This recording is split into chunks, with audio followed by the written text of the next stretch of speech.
அஸ்ஸலாமு அலைக்கும் வரஹ்மத்துல்லாஹி வபரகாத்துஹு. அன்பிற்குரிய சகோதரர்களே, உங்கள் அனைவர் மீதும் எல்லாம் வல்ல இறைவனின் சாந்தியும் சமாதானமும் நிலவட்டுமாக.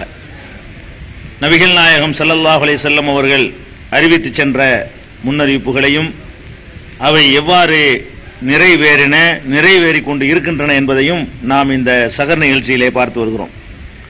நபிகள் நாயகம் ஸல்லல்லாஹு அலைஹி வஸல்லம் அவர்கள் தம்மை அல்லாஹ்வுடைய தூதர் என்று அறிவித்தவுடன் பலவித எதிர்ப்புகளை அவர்கள் சந்தித்தாலும் பிறகு அவர்கள் ஒரு உயர்வான ஒரு அந்தஸ்தையும் மரியாதையும் பெற்றார்கள். இதை பார்த்த உடனேயே இது போன்ற மரியாதைக்கும் பதவிக்கும் ஆசைப்பட்டவர்கள் தம்மையும் நபி என்று அவர்கள் காலத்திலே அறிவித்துக் கொள்ள ஆரம்பித்தார்கள். நபிகள் நாயகம் ஸல்லல்லாஹு அலைஹி வஸல்லம் அவர்கள் இறை தூதர் என்று சொன்னவுடனே அவர்களுக்கு ஒரு மரியாதை பிற்காலத்தில் கிடைக்கிறது. அவர்கள் வாழ்ந்த காலத்திலேயே, நபிகள் நாயகம் ஸல்லல்லாஹு அலைஹி வஸல்லம் காலத்திலேயே நாங்களும் இறை தூதர் தான் என்று ஒவ்வொரு பகுதியிலையும் பல பேர் கிளம்பினார்கள். அப்படி கிளம்பியவர்கள் ஒரு ஆளு முசைலமா என்பவர். இந்த முசைலமா என்றால் யமாமா என்ற பகுதியை சேர்ந்தவன். நபிகள் நாயகம் ஸல்லல்லாஹு அலைஹி வஸல்லம் அவர்கள் காலத்திலேயே வாழ்ந்தவன். நபி ஸல்லல்லாஹு அலைஹி வஸல்லம் அவர்களிடத்தில் வந்து, நீ அல்லாஹ்வுடைய தூதர் என்று சொல்கிறாய், உன்னை அனுப்பின மாதிரி என்னையும் அல்லாஹ் தூதர் அனுப்பியிருக்கிறான், நமக்குள்ள ஒரு ஒப்பந்தம் பண்ணிக்கிறோம். என்ன ஒப்பந்தம் என்றால், நீ இந்த உலகத்தில் இருக்கிற வரைக்கும் நான் உன்னை தூதர் ஏத்துக்கிறேன், உனக்கு பிறகு என்னைய தூதர் நியமிச்சுட்டு போ, அறிவிச்சுட்டு போகிறான். நீ உன்னுடைய மரணத்திற்கு பிறகு என்னையும் தூதர் என்று நீ உன்னுடைய சீடர்களுக்கு சொல்லணும், அப்படி சொன்னால் உன்னை ஏற்றுக்கொள்வேன் என்று சொல்லி பெருமானார் ஸல்லல்லாஹு அலைஹி வஸல்லம் அவர்களிடத்தில் வந்து பேச்சு நடத்தினான். பெருமானார் ஸல்லல்லாஹு அலைஹி வஸல்லம் அவர்கள் கையில ஒரு குச்சி வச்சிருந்தாங்க, ஏதோ ஒரு குச்சி. இதை கூட உனக்கு தரமாட்டேன், இது என்ன நுபுவத்துங்கிற என்ன பேரம் பேசுற வியாபாரமா, என்னை அல்லாஹ் தூதரை நியமிச்சிருக்கிறான், நீ பொய்யன் என்று சொல்லிவிட்டாரு.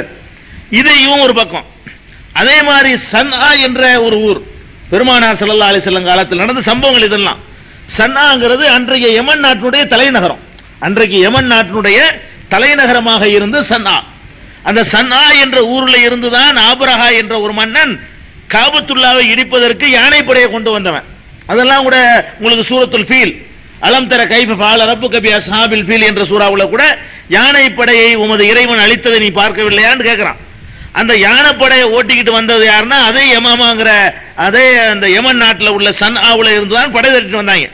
ஏன்னா காபத்துல்லாவுல மக்கள் கூட்டம் கூட்டமா போறாங்க, நம்ம நாட்டில் உள்ள ஆலயத்தில் கூட்டத்தை காணா, அந்த கூட்டத்தை தக்க வைக்கணும்னு சொன்னா காபத்துல்லாவை இடிக்கணும் அப்படின்னு அன்னைக்கு புறப்பட்டு வந்தாங்க.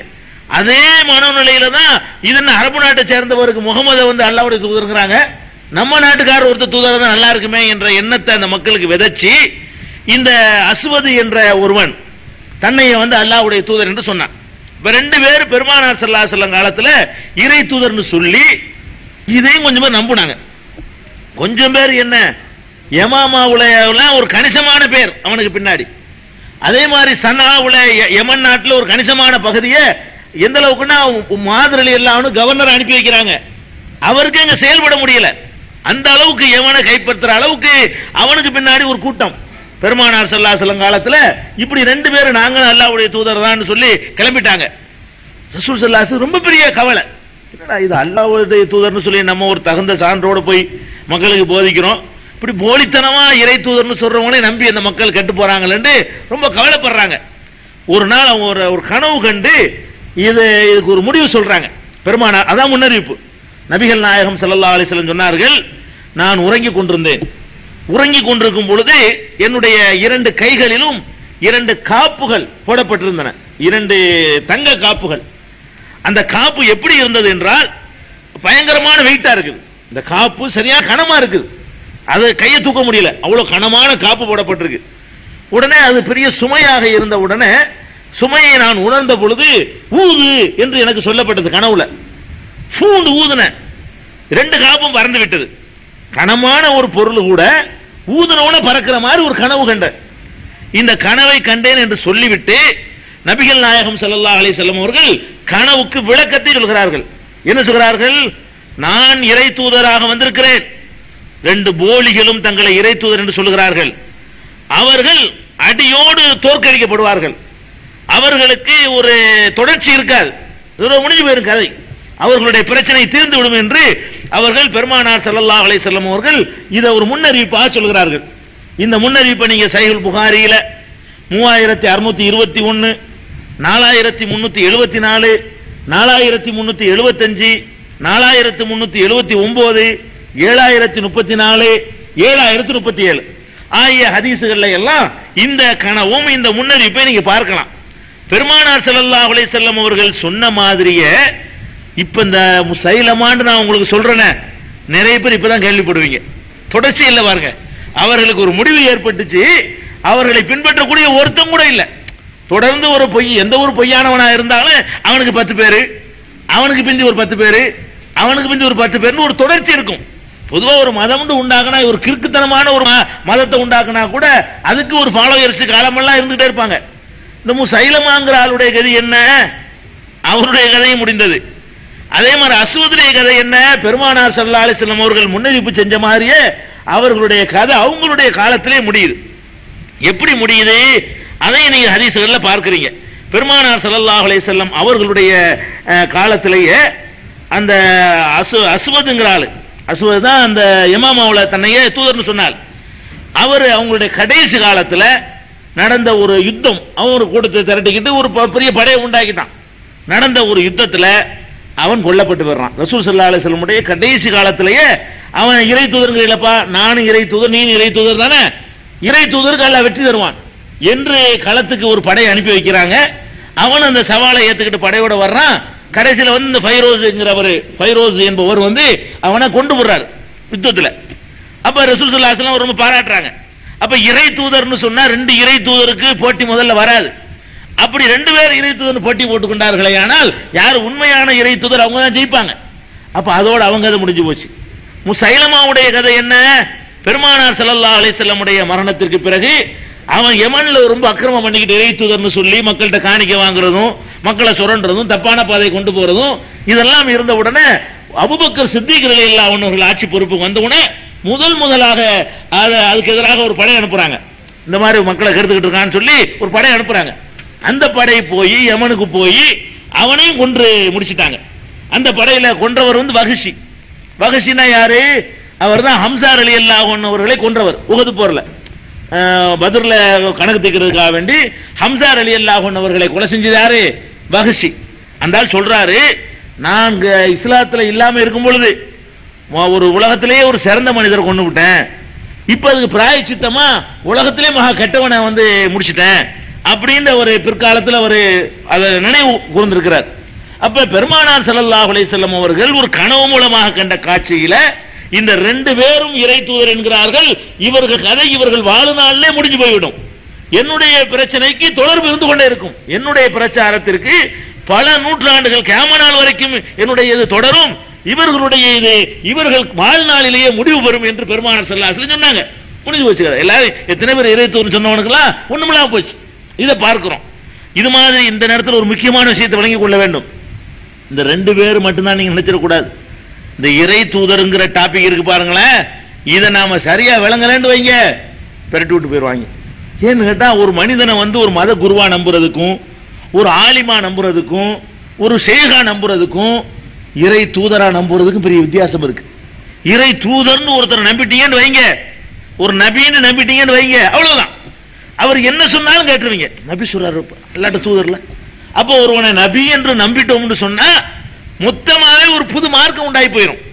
அப்ப நபி என்று நம்புற விஷயத்தில் ரொம்ப கவனமாக இருக்க வேண்டும் என்பதற்காக பெருமானார் ஸல்லல்லாஹு அலைஹி வஸல்லம் அவர்கள் இந்த 2 பேரை பத்தி மட்டுமில்ல, இன்னும் சிலரை பற்றி முன்னறிவிப்பு செய்தார்கள். என்ன முன்னறிவிப்பு செய்தார்கள்? எனக்கு பிறகு தஜ்ஜாலுன கஸாபுன 30 தஜ்ஜால்கள், 30 பொய்யர்கள் உண்டாவார்கள். குல்லுஹும் யஸாமு அன்னஹு ரசூலுல்லாஹ், ஒவ்வொருவனும் தன்னை அல்லாஹ்வுடைய தூதர் என்று சொல்லுவான். எனக்கு பிறகு இவங்க 2 பேர் சொன்ன ஒரு பக்கம், எனக்கு பிறகு என் உம்மத்துல, இவங்க 2 உம்மத்தை சேர்ந்தவங்க இல்ல, இவங்க 2 பேரும் தனி ட்ராக்ல வந்து இறை தூதர்னு சொன்னாங்க. இப்ப என்ன நடக்கும்னு கேட்டா, எனக்கு பிறகு நபி இல்லேன்னு இருந்தும் கூட என்னுடைய உம்மத்துல என் சமுதாயத்தை சேர்ந்தவன் 30 பேருக்கு மேல அவ்வப்போது ஒவ்வொரு காலகட்டத்திலையும் வந்து நாங்க அல்லாஹ்வுடைய தூதர்னு சொல்லுவாங்க. ஒவ்வொருவனும் அல்லாஹ்வுடைய தூதர் என்று சொல்வான். கவனமாக இருந்து கொள்ளுங்கள், இது கியாமத் நாள் அடையாளம். 30 பொய்யர்கள் வராம உலகம் அழியாது என்று பெருமானார் ஸல்லல்லாஹு அலைஹி வஸல்லம் சொல்லி காட்டுறாங்க. அப்போ 30 பேர் இது சஹீஹுல் புகாரியில 3609 7121 ஆகிய ஹதீஸ்களை நீங்க பார்க்கலாம். அப்ப 30 பேருக்கு மேல தோன்றுவார்கள் என்று சொன்னாங்களே. அப்ப பெருமானார் ஸல்லல்லாஹு அலைஹி வஸல்லம் சொன்ன முன்னறிவு பிரகாரம் அப்படி வந்து இந்த 2 பேருக்கு மேல யாரா வந்திருக்காங்களா என்ன என்ன முடிவு என்பதை நம்ம விளங்கிக் கொள்ளணும். அதுக்கு முன்னாடி ஊர் அடிப்படை நீங்கள் புரிந்து கொள்ள வேண்டும். வெறும் முன்னறிவிப்பு கேட்டு போயிடக்கூடாது. பெருமானார் ஸல்லல்லாஹு அலைஹி வஸல்லம் அவர்கள் 30 பொய்யங்க வருவாங்க, அல்லாஹ்வுடைய ரசூல்னு சொல்லுவாங்கன்னு எச்சரித்தால் நபி ஸல்லல்லாஹு அலைஹி வஸல்லத்துக்கு பிறகு ரசூல் வர முடியுமா, நபி வர முடியுமா என்பதில் உங்களுக்கு ஒரு தெளிவான விளக்கம் இருக்கணும். அந்த விளக்கம் இருந்தா தான் அது இன்னொருத்த வந்து உங்களை நானும் அல்லாஹ்வுடைய தூதர்னு சொல்லி ஏமாத்தி வரும்போது நீங்க சுதாரிக்க முடியும். அப்படி ஏதாவது இருக்குதா? எந்த சான்ஸும் கிடையாது. விஷயத்தை விளங்கிக் கொள்ள வேண்டும். பெருமானார் ஸல்லல்லாஹு அலைஹி வஸல்லத்துக்கு பிறகு நபியோ ரசூலோ வரவே முடியாது. ஏன் முடியாது? அதுக்கு சில தர்க்க ரீதியான அறிவுபூர்வமான காரணங்களும் இருக்கின்றன, குர்ஆனிலும் ஹதீஸிலும் ஆதாரங்களும் இருக்கின்றன. அறிவுபூர்வமான காரணம் என்னன்னு கேட்டா, ஒவ்வொரு இறை தூதர் அல்ல அனுப்புறது எதுக்கு அனுப்புறான் தெரியுமா? மக்களுக்கு நேர்வழி காட்ட அனுப்புறான். அந்த தூதரை மூத்தா போன உடனே அவரே கடவுளாக்கி போடுவாங்க. உலகத்தில் நடக்கிறது. அந்த தூதரை என்ன செய்வாங்க? கடவுள்னு சொல்லிடுவாங்க. அப்ப தூதரை கடவுளாகி விட்டாங்கன்னு சொன்னா கரெக்டான மார்க்கத்தில் தடமாறிடுவாங்க. அப்ப வேற ஒரு தூதர் அனுப்ப வேண்டியிருக்கு. அவர் வந்து அதை கரெக்ட் பண்ணுவார். அல்லது என்ன செய்வாங்கன்னு கேட்டா, ஒரு வேதத்தை அல்லாஹ் கொடுத்திருப்பான். அந்த தூதர் மூத்தா போன உடனே இவங்களுக்கு வசதியானதெல்லாம் வச்சுக்கிட்டு வசதியெல்லாம் அழிச்சு போடுவாங்க, பூசை சேர்த்துக்கிடுவாங்க, நீக்கிடுவாங்க, மாத்திடுவாங்க, மறைச்சிருவாங்க. இந்த மாதிரியான காரியங்கள் நடக்கும் பொழுது இறை வேதம் இல்லாம போயிடுது. இறைவனுடைய வேதம் இல்லைன்னு சொன்னா அப்ப அதை வச்சுக்கிட்டு மக்கள் வழி நடந்தாங்கன்னா கெட்டு போயிடுவாங்க. ஒரு தூதர் வர வேண்டியிருக்கப்ப அப்ப தூதர் எப்ப தேவைன்னு கேட்டா, அந்த தூதரே கடவுளா மாறும் பொழுது வேற ஒரு தூதரை அனுப்பி கரெக்ட் பண்ணணும். தூதர் கொடுத்த வேதம் மாற்றப்பட்டு விடும் பொழுது அதை கரெக்ட் பண்ணுவதற்கு ஒரு தூதர் வரணும். இது நபிகள் நாயகம் ஸல்லல்லாஹு அலைஹி வஸல்லத்துக்கு முந்தி வந்த எல்லா தூதர்களுக்கும் இது நடந்தது. ரெண்டுல ஒன்னோ நடந்தது. ஒன்னு கடவுளாவும் ஆக்கி வேதத்தை மாத்தினாங்க, அல்லது கடவுளாக்கி வேதத்தை விட்டாங்க, வேதத்தை மாத்தி கடவுளாக்காம விட்டாங்க. ஏதோ ஒன்னு ரெண்டுல ஒண்ணுமோ நடந்தது. நபிகள் நாயகம் ஸல்லல்லாஹு அலைஹி வஸல்லத்துக்கு அப்படி நடந்ததா? 14 நூற்றாண்டு கடந்துருச்சு. இன்னைக்கு அவர்களை யாரா கடவுள்னு சொல்றோமா? ஒரு ஈமானி அறகுறையா இஸ்லாத்தை தெரிந்த ஒருத்தன் சொல்லுவானா? பெருமானார் ஸல்லல்லாஹு அலைஹி வஸல்லத்தை அல்லாஹ்வுடைய தூதர் என்றுதான் நம்ம நம்புறோமே தவிர நம்மள யாருமே அவர்களை அல்லாஹ் என்றோ கடவுள் என்றோ கடவுள் தன்மை பெற்றவர்கள் என்றோ நம்புறது இல்லை. அவர்கள் வாழும் போது போதித்தால் எப்படி நம்ம அவர்களை ஏற்றுக்கொள்வோமோ அப்படித்தான் 14 நூற்றாண்டு கடந்தும் நம்ம நம்புறோம். அவங்களுக்கு நம்ம கோயில் கட்டல, அவங்கள கும்பிடல, அவங்கள்ட்ட பிரார்த்தனை பண்ணல, அவங்களுக்கு செலவைக்கல, கடவுள் ஆக்கல. அப்ப தூதர் வர வேண்டிய அவசியம் இல்லை. அந்த தூதரே இருக்காரு பேருக்குறைய, இறந்து விட்டாலும் கூட போதனையின் மூலமாக அறிவுரையின் மூலமாக கொண்டு வந்த மார்க்கத்தின் மூலமாக அந்த தூதர் வாழ்ந்து கொண்டிருக்கிறார். இன்னைக்கு அதேதான். அவங்க இருந்து என்ன சொல்லுவாங்களோ அதான். சரி, கொண்டு வந்த வேதம் அதை மாத்திட்டோமா? அவர் எந்த வேதத்தை கொண்டு வந்து அந்த மக்களுக்கு கொடுத்தாங்களோ அந்த வேதம் தான் இப்ப இருக்குதா இல்ல மாத்தி போச்சா? அதுதான் இருக்கிறது. அப்ப முஹம்மது ஸல்லல்லாஹு அலைஹி வஸல்லம் கொண்டு வந்த வேதம் 14 நூற்றாண்டை கடந்து எழுத படிக்க தெரியாத சமுதாயம், இன்னும் சொல்ல போனா அதை பாதுகாக்கவே இயலாத ஒரு காலம். அப்படிப்பட்ட ஒரு காலகட்டத்தில் பிரசோ அச்சு எழுத்து இதெல்லாம் இல்லாத காலத்தில் அதை வந்து பாதுகாத்து 14 நூற்றாண்டை தந்திருக்கிறான். எப்படி பாதுகாத்திருக்கிறான்? உலகம் முழுசும் ஒரே குர்ஆன் தான், எந்த ஒரு மாற்றமும் இல்லை. அப்ப இந்த குர்ஆனை வேதத்தை எல்லாம் பாதுகாத்து தந்திருக்கும் பொழுது இன்னொருத்தர் வந்து என்ன வேதம் கொண்டு வர போற, எதனை கொண்டு வர, இதான் பத்திரமா இருக்குது. ஏற்கனவே அல்லாஹ் கொடுத்த வேதம் அப்படியே இருக்கும் பொழுது தூதருக்கு என்ன அவசியம்? இது வந்து ஒரு தர்க்க ரீதியான அறிவுபூர்வமான நியாயங்கள். இது போக தூதருக்கு வேலையே இல்லை என்பதை திருமறை குர்ஆன் பல இடங்களில் சொல்கிறது. ஒரு இடத்துல என்ன சொல்லுதுன்னா 5:13 இன்றைய தினம் உங்களுடைய மார்க்கத்தை நான் முழுமையாக்கி விட்டேன். அல்யௌம அக்மல்து லக்கும் தீனக்கும், உங்கள் மார்க்கத்தை இன்று நான் பூர்த்தியாக்கி விட்டேன். இன்னைக்கு உங்க மார்க்கத்தை பூர்த்தியாக்கிட்டேன். அப்ப மார்க்கத்தை அல்லாஹ் பூர்த்தியாக்கிட்டேன்னு அன்னைக்கு நபிகள் நாயகம் ஸல்லல்லாஹு அலைஹி வஸல்லம் காலத்துல சொல்லிட்டான். பூர்த்தியாக்குனா என்ன அர்த்தம்? இன்னொருத்தருக்கு வேலை இல்லைன்னு அர்த்தம். இன்னொருத்தருடைய விளக்கம் தேவையில்லை, இன்னொருத்தர் அறிவுரை தேவையில்லை, எந்த சட்டத்திலும் புதுசா வர தேவையில்லை, பூர்த்தி முழுமையாச்சு. படைச்ச இறைவனை பூர்த்தி ஆக்கிட்டேன்னு சொல்லி, பூர்த்தி ஆக்கல என்று சொன்னா நீ வேற ஒரு ஆள் வருவார்னு சொல்லி பூர்த்தியாக வருவார்னு சொல்லலாம். பூர்த்தி ஆக்கிட்டான்ல, இது பூர்த்தியான மார்க்கம் என்று அல்லாஹ் ரப்பல் ஆலமீன் கேரண்டி தருகிறான். அந்த வாசல் அடைக்கப்பட்டு போச்சு. அதே மாதிரி பெருமானார் ஸல்லல்லாஹு அலைஹி வஸல்லம் அவர்களை பற்றி 33:40 சொல்லும் பொழுது 33வது சூரா 40வது வசனம், மாகான முஹம்மது நபா ஹதிமிர் ரிஜாலிக்கும், முகம்மது உங்களில் எந்த ஆண்களுக்கும் தந்தை இல்லை, வலாக்கி ரசூல் அல்லாஹ் அல்லாஹ்வின் தூதராக இருக்கிறார்கள், வஹாத்தமன் நபியீன் நபிமார்களுடைய முத்திரையாக இருக்கிறார்கள் என்று அல்லாஹ் சொல்கிறான். முத்திரை என்றால் சிறந்தவர் என்ற அர்த்தம் அப்படின்னு சொல்லிக்கிட்டு நாங்க அதுக்கு மட்டமான ஒரு நபி வரலான்னு வியாக்கியானம் கொடுப்பாங்க. முத்திரைனால என்ன அர்த்தம்? சாதாரணமா சீல்னா என்ன அர்த்தம்? கோர்ட்ல சீல் வச்சுனா என்னங்க அர்த்தம்? திறக்க கூடாதுன்னு அர்த்தம், வாசல் அடைச்சாச்சுன்னு அர்த்தம். சீல் வச்சுட்டோம்னு சொன்னா இப்ப பான் போடாக்கு குடோன்களுக்கு எல்லாம் சீல் வச்சாங்கன்னா என்ன அர்த்தம்? திறக்க கூடாதுன்னு அர்த்தம். மூடியாச்சு, உள்ள இருந்து ஒண்ணு வெளியே வராது, வெளியே இருந்து ஒண்ணு உள்ள போவாது.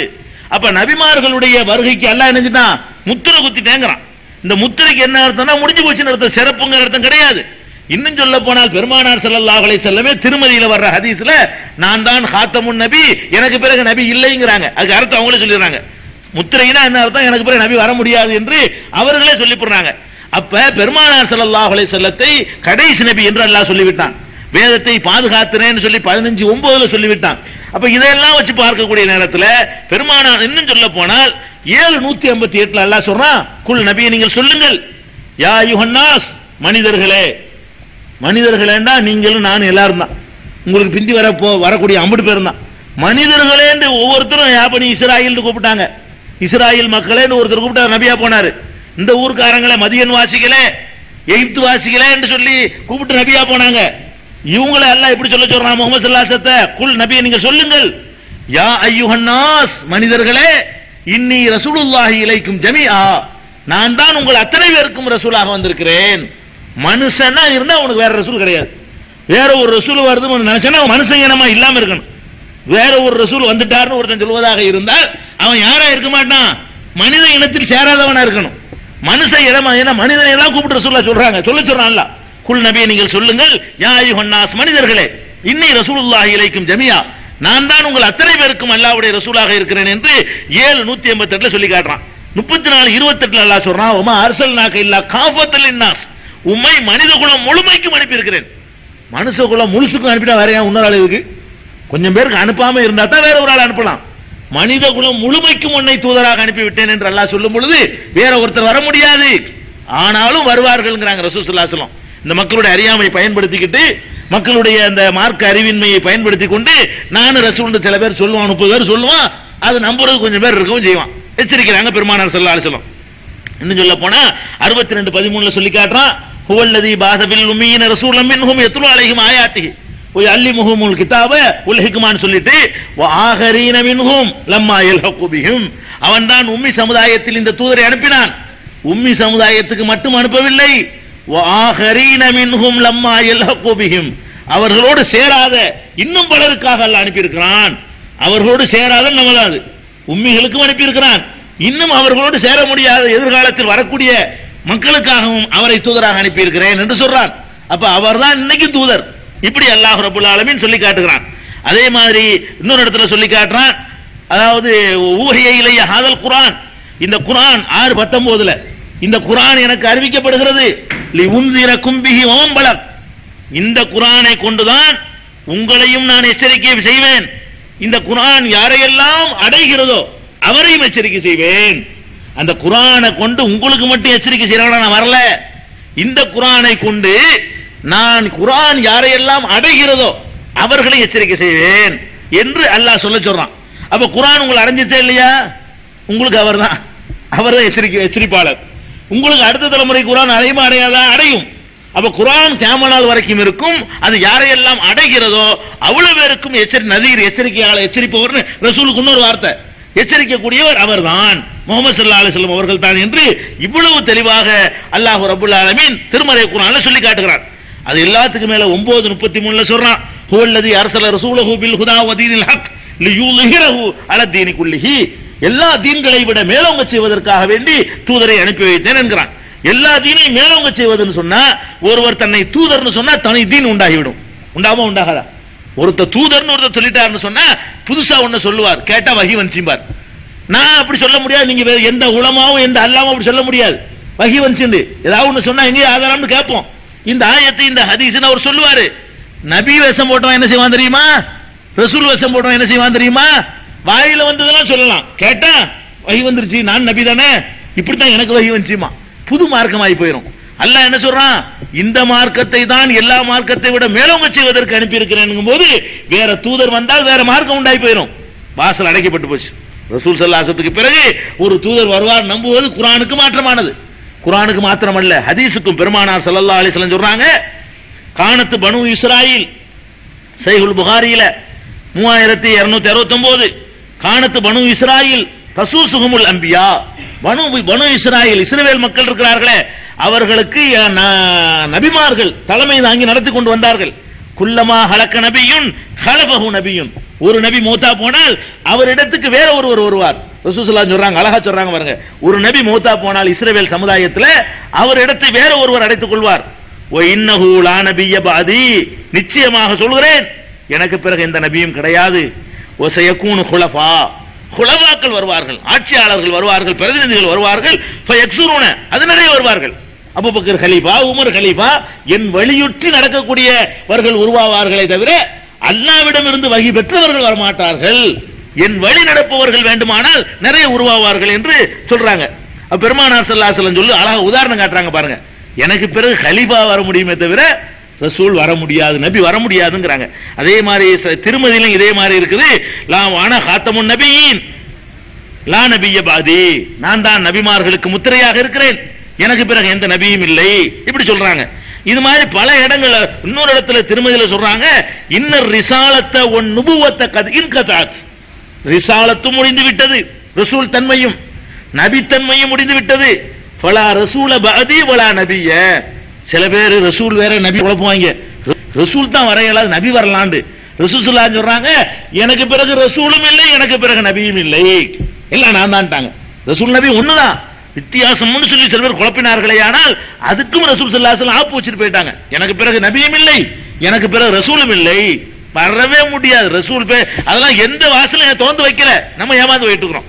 சில பேர் ஏமாந்து போயிட்டு கண்டவனு ரசூலுங்கிறா, கண்டவன் நபிங்கிறா, நம்ம அதுக்கும் ஒரு 10 பேர் பின்னாடி போகக்கூடிய நிலைமை உண்டாகிட்டு இருக்குது.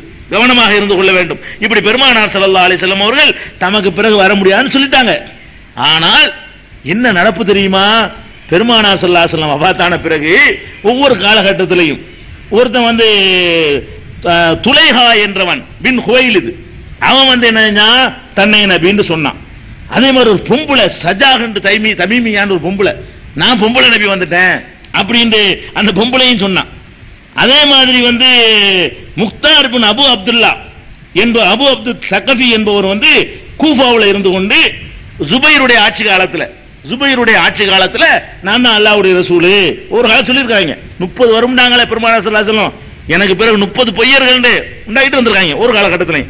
அதே மாதிரி ஹாரிசுல் கஸாப் என்பவன் அப்துல் மலிக் இப்னு மர்வானுடைய காலத்துல அல்லாஹ்வுடைய தூதர். அந்த அல்லாஹ்வுடைய தூதர்ங்கிற பயங்கரமான வெயிட். இன்னைக்கு ரசூல் ஸல்லல்லாஹு அலைஹி வஸல்லம் உயிரையும் கொடுக்குறோம்ல, 14 நூற்றாண்டுக்கு போன பிறகு அது எவ்வளவு பெரிய இடம் வச்சிருக்கோம், தாய் தந்தை மனைவி மக்களை விட வச்சிருக்கோம்ல. இது அவங்களுக்கு ரொம்ப ஒரு அந்த பொய் சொல்றதுக்கு தூண்டுது. இப்படி நம்ம அடையணும், நம்ம இப்படி ஒரு மரியாதை. எவ்வளவு நாளைக்கு அசத்துன்னு சொல்லிட்டு இருக்கிறது, அசத்துங்கிறத தாண்டி நம்மள நபின்னு சொல்ல வைக்கணும். கொஞ்ச நாளைக்கு அசத்து, அப்புறம் மௌலானா, அப்புறம் ஷேக், இதெல்லாம் பத்தல, ஆதாரம் கேட்கறாங்க, குர்ஆன்ல இருக்காங்கறாங்க, நம்மளே ரசூல்ட்டா முடிவு வச்சது. ரசூல் நானே அல்லாஹ்வுடைய தூதர்னு சொல்லிட்டா, நான் சொல்றத வேதம், எனக்கு இப்படிதான் வஹி வந்துருச்சுன்றாம்ல, இதுக்காக எல்லாம் ஆசைப்படுறாங்க. இப்படி ஒவ்வொரு காலகட்டத்திலையும் தோன்றி இவங்க அந்தந்த காலகட்டத்தில் கதை முடிக்கப்பட்டுருச்சு. இவங்க எல்லாம் இருந்தாங்கன்னு இப்ப நான் சொல்லும் போது அவங்களுக்கு தெரியும், அல்ல அப்படி அழிச்சு விட்டான். எந்த அளவுக்கு அவங்க தோல்வியை கொடுத்தான்னா எல்லாருக்குமே பொய்யர்கள் என்பதை நிரூபிச்சு காட்டினான். அதே மாதிரி நம்ம சமீபத்துக்கு நமக்கு முந்தின காலத்துல ஒரு பாகிஸ்தான்ல ஒரு மிர்சா குலாம் அகமது, நான் தான் அல்லாஹ்வுடைய நபி, முதல்ல ஒரு சாதாரண மனிதனாக இருந்து பெரிய ஆலிமா மாதிரி வேஷம் போட்டு அப்புறமேல் நான் தான் அல்லாஹ்வுடைய நபி, எனக்கு வஹி வருது என்று ஒரு பித்தலாட்டம் பண்ண ஒருத்தன் உண்டானான். அந்த காலகட்டத்தில் நம்ம சமுதாயத்தையும் சும்மா சொல்லக்கூடாது, இங்க உள்ள மார்க்க அறிஞர்கள்லாம் போட்டு கத்தாண்டும் பாத்தியாண்டும் அது இது ஒன்று கெடுத்து வச்சிருந்தாங்களா, எங்கேயாவது வேற வழி கிடைக்காத ஆண்டுகிட்டு இருந்துச்சு ஒரு கட்டம். அந்த நேரத்தில் இவன் நபியினோட பின்னாடி ஒரு கூட்டம், தமிழ்நாட்டிலையும் இவரு அந்த கூட்டம் ஒண்ணுமில்லாம போச்சுன்னு வைங்க, அப்படி ஒரு கூட்டம் பெரிய அளவுக்கு ஆரம்ப கட்டத்தில் போனாங்க. இதுக்கெல்லாம் என்ன காரணம், நம்மளும் மார்க்கத்தை பத்தி அறிவு இல்லை, நபி வர முடியுமா வர முடியாதாண்டு நம்மளும் இஸ்லாம்ங்கிற அற்புதமான ஒரு மார்க்கத்தை கெடுத்து குட்டிச்சவரை ஆக்கி வச்சிருந்தோம். அந்த மாதிரி ஒரு மிர்சா குலாம் தன்னை நபின்னு சொல்லி வாதிட்டு காதியானின்னு சொல்லுவாங்க. அதை காதியான் பஞ்சாப்ல ஒரு ஊர், அந்த ஊரை சேர்ந்ததுனால அவனை காதியானிம்பாங்க. அந்த பேரு மிர்சா குலாம் அகமது. இந்த மிர்சா குலாம் அகமதுங்கிறது அவ வந்து அகமதியா ஜமாத்துன்னு அவங்களை சொல்லிக்கிறாங்க, காதியான்னு சொல்லிக்கிற மாட்டாங்க. இந்த குரூப் வந்து அவனை மிர்சா குலாம்ங்கிற ஆளை பிடிச்சி நபி பாருங்க, முகமது ஸல்லல்லாஹு அலைஹி வஸல்லம் அல்லாஹ்வுடைய தூதர்ங்கிறதுக்கு அவங்க வாழ்நாள்ல எவ்வளவு முன்னறிப்பு செஞ்சாங்க, அது நிறைவேறுச்சு. அவங்க மௌத்துக்கு பிறகு நடக்கும்னாங்களே, அது நிறைவேறுது. அவர்களுக்கு பிறகு பல நூறு வருஷங்களுக்கு பிறகு நடக்கும்னாங்களே, அவைகளும் நிறைவேறி கொண்டிருக்கின்றன. இவனுக்கு என்ன அவமானத்தை அல்லாஹ் கொடுத்தா தெரியுமா? பொய்யன் அப்படி காட்டுறான். மிர்சா குலாம் அகமது தன்னை நபின்னு சொன்ன உடனே அவன் தேர்ந்து எக்கச்சக்கமான ஃப்ராடுகளையும் பொய்களையும் வர வச்சு அவன் காலத்திலேயே அல்லாஹ் ப்ரூவ் பண்ணான். இவன் ஒரு பொய்யன், சந்தேகத்துக்கு இடமில்லாமல் பொய்யன், அவன் வாக்குமூலத்தினாலேயே பொய்யன் என்று அல்லாஹ் ரெண்டு கருத்துக்கு இடமில்லாம அவ்வளவு அற்புதமான முறையில் நிரூபிச்சு காட்டினான். எப்படி நிரூபிச்சான்? இதை நானா சொல்றதை விட நடந்த நிகழ்ச்சி உங்களுக்கு சொன்னா உதவும் நினைக்கிறேன். இவர்களோடு ஒரு விவாதம் பண்ணணும், இந்த காதியானிகளோட ஒரு விவாதம். ஏன்னு கேட்டா நானா விட்டு அடிச்சுட்டு போய் நினைக்க கூடாதுல. அந்த விவாதத்தில் அவர்களுடைய பெரிய பெரிய தலைமை உலகளாவிய தலைவர்கள் எல்லாம் கூட்டு வச்சிருந்தாங்க. இங்க உள்ளவர்கள்லாம் வந்திருந்தாங்க. சிலோனு இலங்கை அங்க பல ஊர்களில் அவங்களுக்கு ஆட்கள் எல்லாம் கூட்டு வந்திருந்தாங்க, பெரிய பெரிய ஆட்கள், அவங்களால் பெருசா மதிக்கப்படுறவங்க. அந்த விவாதத்தில் அவன் சொன்ன பொய்களை ஒன்று ஒன்றையா எடுத்து விடுறோம். இந்த மாதிரி மசீஹ் வரும்போது, இவர் வரும்போது காலரா ஏற்படும் சொல்லி குரான்ல இருக்குன்னு அவன் எழுதியிருக்கான் ஒரு புஸ்தகத்தில். அந்த புஸ்தகத்தை காட்டி குரான்ல இருக்குன்னு எழுதியிருக்கிறானே, எங்க இருக்கு குரான்ல எடுத்து காட்டணும். கடைசி வரைக்கும் 4 நாள்ல எடுத்து காட்ட இதை கேள்வி திருப்பி திருப்பி கேட்டிருந்தோம். 4 நாளா என்ன செய்யல, எடுத்து காட்டவே இல்லை. புகாரியில் இப்படி ஒரு ஹதீஸ் இருக்கு நம்ம எழுதி வச்சிருக்கலாம், சஹீஹுல் புகாரியில ஒரு ஹதீஸ் இருக்குன்னு சொல்லி அதை எடுத்து காட்டி அவன் புஸ்தகத்தை வாசி அவங்கள்ட்ட காட்டி இப்படி சொல்லியிருக்கானப்பா இவன் நபி, புகாரில இருக்குன்னு குரான்ல இருக்குன்னு போய் சொல்லி இருக்கிறான். அது எப்படி அல்லாஹ் ப்ரூவ் பண்றான்? பெரிய பெரிய விஷயத்துல ஒரு அற்பமான விஷயத்தை வச்சுக்கிட்டு அல்லாஹ் ப்ரூவ் பண்றான். அதை எடுத்து காட்டணும். இவன் தான் நபியா? இவனை போய் நபி நீங்க நம்புறீங்க, கொஞ்சம் வெக்கமா இல்லை உங்களுக்கு அப்படின்னு இவர்களோடு ஒரு விவாதம் பண்ணணும், இந்த காதியானிகளோட ஒரு விவாதம். ஏன்னு கேட்டா நானா விட்டு அடிச்சுட்டு போய் நினைக்க கூடாதுல. அந்த விவாதத்தில் அவர்களுடைய பெரிய பெரிய தலைமை உலகளாவிய தலைவர்கள் எல்லாம் கூட்டு வச்சிருந்தாங்க. இங்க உள்ளவர்கள்லாம் வந்திருந்தாங்க. சிலோனு இலங்கை அங்க பல ஊர்களில் அவங்களுக்கு ஆட்கள் எல்லாம் கூட்டு வந்திருந்தாங்க, பெரிய பெரிய ஆட்கள், அவங்களால் பெருசா மதிக்கப்படுறவங்க. அந்த விவாதத்தில் அவன் சொன்ன பொய்களை ஒன்று ஒன்றையா எடுத்து விடுறோம். இந்த மாதிரி மசீஹ் வரும்போது, இவர் வரும்போது காலரா ஏற்படும் சொல்லி குரான்ல இருக்குன்னு அவன் எழுதியிருக்கான் ஒரு புஸ்தகத்தில். அந்த புஸ்தகத்தை காட்டி குரான்ல இருக்குன்னு எழுதியிருக்கிறானே, எங்க இருக்கு குரான்ல எடுத்து காட்டணும். கடைசி வரைக்கும் 4 நாள்ல எடுத்து காட்ட இதை கேள்வி திருப்பி திருப்பி கேட்டிருந்தோம். மசீஹ் சொல்றாரு, இந்த மசீஹ் நீங்க நினைச்சு மிர்சா குலாம் சொல்றாரு, என்ன சொல்றாரு? மசீஹ் தோன்றும் போது காலரா தோன்றும். மசீஹ் வரக்கூடிய காலத்தில் என்ன ஏற்படும்? காலரா வருமா அப்படின்னு அவரா சொன்ன பரவாயில்லை, குர்ஆன் கூறுகிறது. இப்படி என்ன சொல்லுது குர்ஆன்? அதாவது காலத்தில் கால்ரா வந்துச்சுங்க. கால்ரா வந்த உடனே என்ன செஞ்சிட்டாரு? கால்ரா வருது குர்ஆன்ல இருக்கு, கால்ரா வந்துருச்சுல, அதனால நம்ம அவர் வந்து தன்னைய நபிங்கிறக்கூடிய தலீல்களா வச்சார். கால்ரா வந்தவுடனே நான் கேட்கிறேன், குர்ஆனுடைய எந்த அத்தியாயத்தில் எத்தனாவது வசனத்தில் மசீஹ் தோன்றும் போது காலரா ஏற்படும் அல்லாஹ் சொல்றான்? தெளிவா எடுத்து காட்டணும், படிச்சு காட்டுறேன் பாருங்க. பக்கம் வந்து 5 சைட்ல போட்ட நம்பரு, மேல போட்டு 9, 2 பக்கம் அவங்க போடுவாங்க. சைட்ல இப்படி ஒரு பக்கம் போடுவாங்க 5, 9 போடுவாங்க. வேற புக்ல உள்ள பக்கத்தை மேல் போட்டு காட்டி. அதனால உங்கள்ட்ட உள்ள 5ல உள்ளது இருக்கா 9ல உள்ளது இருக்கான்னு தெரியல. ரெண்டையுமே பார்த்து நாங்க சொல்றோம் உங்கள்ட்ட. நான் படிக்கிறேன் பாருங்க. கவனியுங்கள், மிர்சா சாஹிப் சொன்னதை கவனியுங்கள். और ये भी याद रहे, இதையும் நினைவில் வைத்துக் கொள்ளுங்கள், இதையும் கவனத்தில் வைத்துக் கொள்ளுங்கள். குர்ஆன் ஷரீஃப் में, அதாவது குர்ஆன் ஷரீஃபிலே, बल्कि तौरात के बाद सहीफों में भी, தௌராத்துடைய சில ஏடுகளிலும் கூட, அதிலையும் குர்ஆன் ஷரீஃபிலையும் தௌராத்துடைய சில ஏடுகளிலையும் கூட ये खबर मौजूद है, இந்த செய்தி இருக்கிறது. எந்த செய்தி? கே மசீஹ் மவுத் கே வக்த், மசீஹ் வரக்கூடிய நேரத்தில், வாக்களிக்கப்பட்ட மசீஹ் வரக்கூடிய நேரத்தில் தாவூன் படைகி, காலரா ஏற்படும். இப்படி என்ன இருக்குது? कुरान இருக்குது. बल्कि हजरत मसीह अलैहिस्सलाम ने भी इंजील में यह खबर दी है. இந்த மசீஹ் ஈசா அலைஹிஸ்ஸலாம் அவர்களும் இன்ஜீல்ல இந்த செய்தியை சொல்லி இருக்கிறார்கள். அப்ப இன்ஜீல்ல இருந்தா கொஞ்சம் நமக்கு தேவையில்லை, தௌராத்துல 7ல இருந்தா நமக்கு தேவையில்லை. நம்ம கேட்கிறது குர்ஆன் இந்த இருக்குது, குர்ஆன் இருக்குது. இது ஆர்குமெண்ட் பண்ணி நிரூபிக்கிற விஷயம் கிடையாது, பார்த்து எடுக்கிற விஷயம். குர்ஆன் ஷரீஃப்ல மசீஹ் மவ்ஊத் வரும் பொழுது என்ன இருக்குது? காலரா ஏற்படும் அல்லாஹ் சொன்னான், குர்ஆன்ல அல்லாஹ் சொல்லி இருக்கிறான் அப்படி என்று அவர் சொல்லி இருக்கிறார். இத நீங்க குர்ஆன்ல இருந்து எடுத்து காட்டணும். இப்ப எடுத்து காட்டலன்னு சொன்னா ஃபமன் அஸலமு மிம்மன் இஃப்தரா அலல்லாஹில் கதிப, யார் ஒருத்தன் அல்லாஹ்வின் மீது இட்டு கட்டுகிறானோ அவனை விட அநியாயக்காரன் யார்? அநியாயக்காரன் ஒப்புக்கணும். எடுத்து காட்டலண்டா 4 நாளா என்ன செய்யல, எடுத்து காட்டவே இல்லை.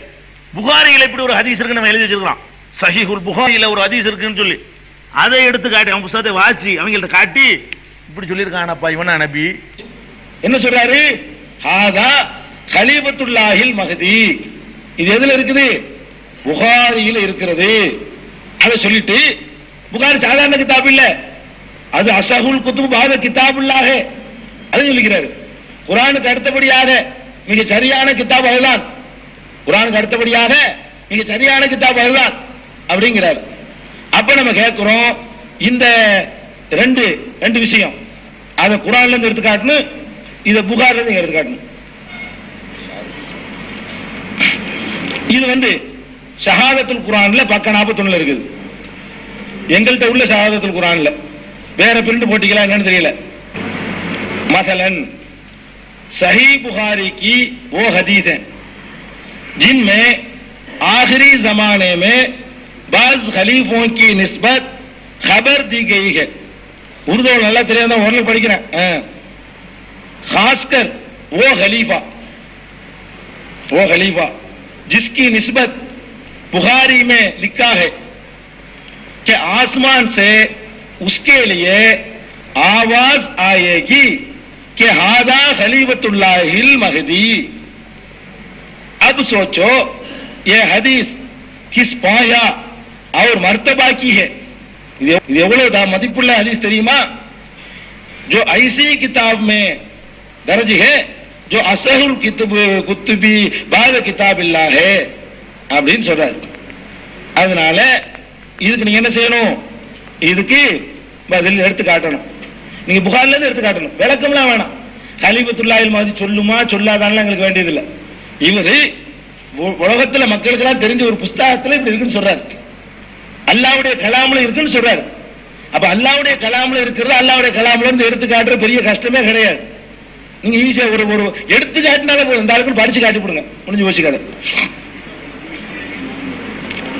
அப்ப ஒரு ஹதீஸ் இருக்குது, மன் கதப அலைய முத்தாமிதன் பல்லியத்தபாவ மக்காதகும் இனன்னார். யார் என் பேர்ல இட்டு கட்டி ஒன்றை சொல்கிறானோ அவன் நரகத்தை தனது தங்குமிடமாக ஆக்கிக் கொள்ளட்டும் அப்படின்னு இருக்கு. இந்த ரெண்டுக்கு நீங்க பதில் சொல்வதற்காக வேண்டி என்னுடைய 10 நிமிஷத்தையும் எடுத்துக்கிறீங்க. சொல்லணும்ல, சொல்லுங்க பதில். குர்ஆன்ல இருந்து அதை எடுத்து காட்டுங்க, புகார்ல இருந்து எடுத்து காட்டுங்க. புகாரில இருக்குன்னு குர்ஆன்ல இருக்குன்னு போய் சொல்லி இருக்கிறான். அது எப்படி அல்லாஹ் ப்ரூவ் பண்றான்? பெரிய பெரிய விஷயத்துல ஒரு அற்பமான விஷயத்தை வச்சுக்கிட்டு அல்லாஹ் ப்ரூவ் பண்றான். அதை எடுத்து காட்டணும். இவன் தான் நபியா? இவனை போய் நபி நீங்க நம்புறது கொஞ்சம் வெக்கமா இல்லை உங்களுக்கு அப்படின்னு கேட்டோம். அதை விட ஒரு அறிவாளியா தான் இல்ல நபியா தான் இருப்பான். ஒரு பொம்பளைய கல்யாணம் பண்றேன்னு சொன்னான், எனக்கு இந்த பொண்ணை அல்லாஹ் கல்யாணம் பண்ணி தந்து விட்டான்னு சொல்லிவிட்டு பொண்ணு கேட்டு போனான். அவன் மாட்டான், அந்த கிறுக்கன் அவன் பொண்ணு கொடுக்க மாட்டேன்ட்டான். அல்லாஹ் எனக்கு கல்யாணம் பண்ணி தந்திருக்கிறான்னு அவன் சொன்னான், அறிவிச்சான் நபின்னு சொன்னவன். இந்த கூட்டம் பாருங்க, ஏத்துக்கிட்டானா நபின்னு ஏத்துக்கிட்ட பிறகு எவ்வளவு கிறுக்குத்தனம் பண்ணாலும் திருந்த மாட்டாங்க. இவ்வளவு அப்பட்டமா போய் சொன்னான். அந்த ஆள் வேற ஆள் கல்யாணம் பண்ணி கொடுத்துட்டாரு. நீங்க நான் அல்லாஹ் கல்யாணம் பண்ணி தந்தாண்டியே வேற ஆளுக்கு பண்ணி கொடுத்துட்டானே, இப்ப என்ன சொல்றீங்கன்னு கேட்டாங்க. அதுக்கும் பதில் அந்த ஆள் புத்தகத்திலே அதுக்கும் பதில் எழுதுறாரு. என்ன எழுதுறாருன்னு கேட்டா, அது நிறைவேறும், இவன் செத்துருவான், இன்னும் 2 வருஷம் செத்துருவான், அதுக்கு பிறகு எனக்கு அல்லாஹ் கல்யாணம் பண்ணி தருவான்னா. 2 வருஷம் ஆச்சு, சாவல, அவன் சாவல. 2 வருஷம் ஆகி என்ன செய்யல, அவன் சாவவே இல்லை. அப்புறம் கேட்கிறாங்க, அப்புறம் என்னன்னு கேட்டா, அப்ப சொல்லும் போது இது அல்லாஹ்வுடைய முன்னறிவிப்பு. 2 வருஷம் சாவலன்னு சொன்னா நான் பொய்யன் என்று நீங்கள் தெரிந்து கொள்ளுங்கள்.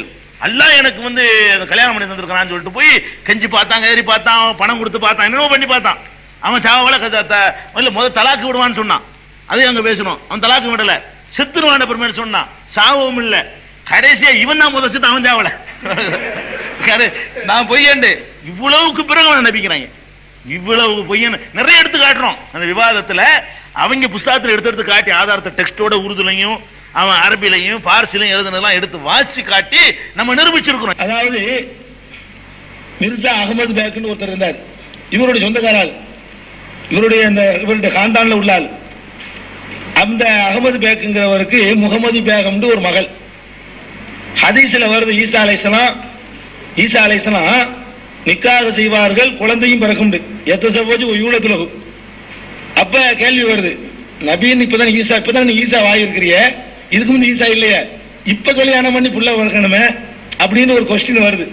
அதுக்கு என்ன பண்ணிட்டாரு, ரசூலுல்லாஹ்வுக்கு சொன்ன மாதிரி இந்த ஜைனபு சீமா ஒரு ஆயத்து இறங்குச்சுல, ஜபஜ்னாக்கஹா, உமக்கு நாம் திருமணம் செஞ்சு வச்சோம்னு அல்லாஹ்ட்ட இருந்து இவருக்கு உடனே வகி வந்துருச்சு.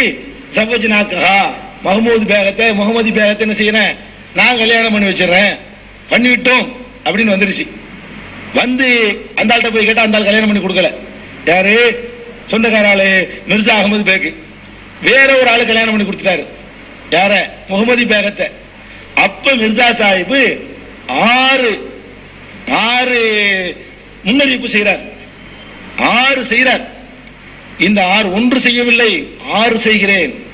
இந்த 6 நிறைவேறலன்னா நான் பொய்யன், என்னுடைய தாவாவில் நான் பொய் சொல்லிவிட்டேன் அப்படின்னு சொல்றாரு. அந்த 6 என்ன அவர் சொல்றாரு பாருங்க. मेरे इस पेशगोई में न एक बल्कि 6 दावा है. எனது இந்த முன்னர் இது ஆயின கமாலாத்துல 325 பல இடங்கள்ல சொல்றாரு. இத ஒரு இடத்தை படிக்கிறேன்.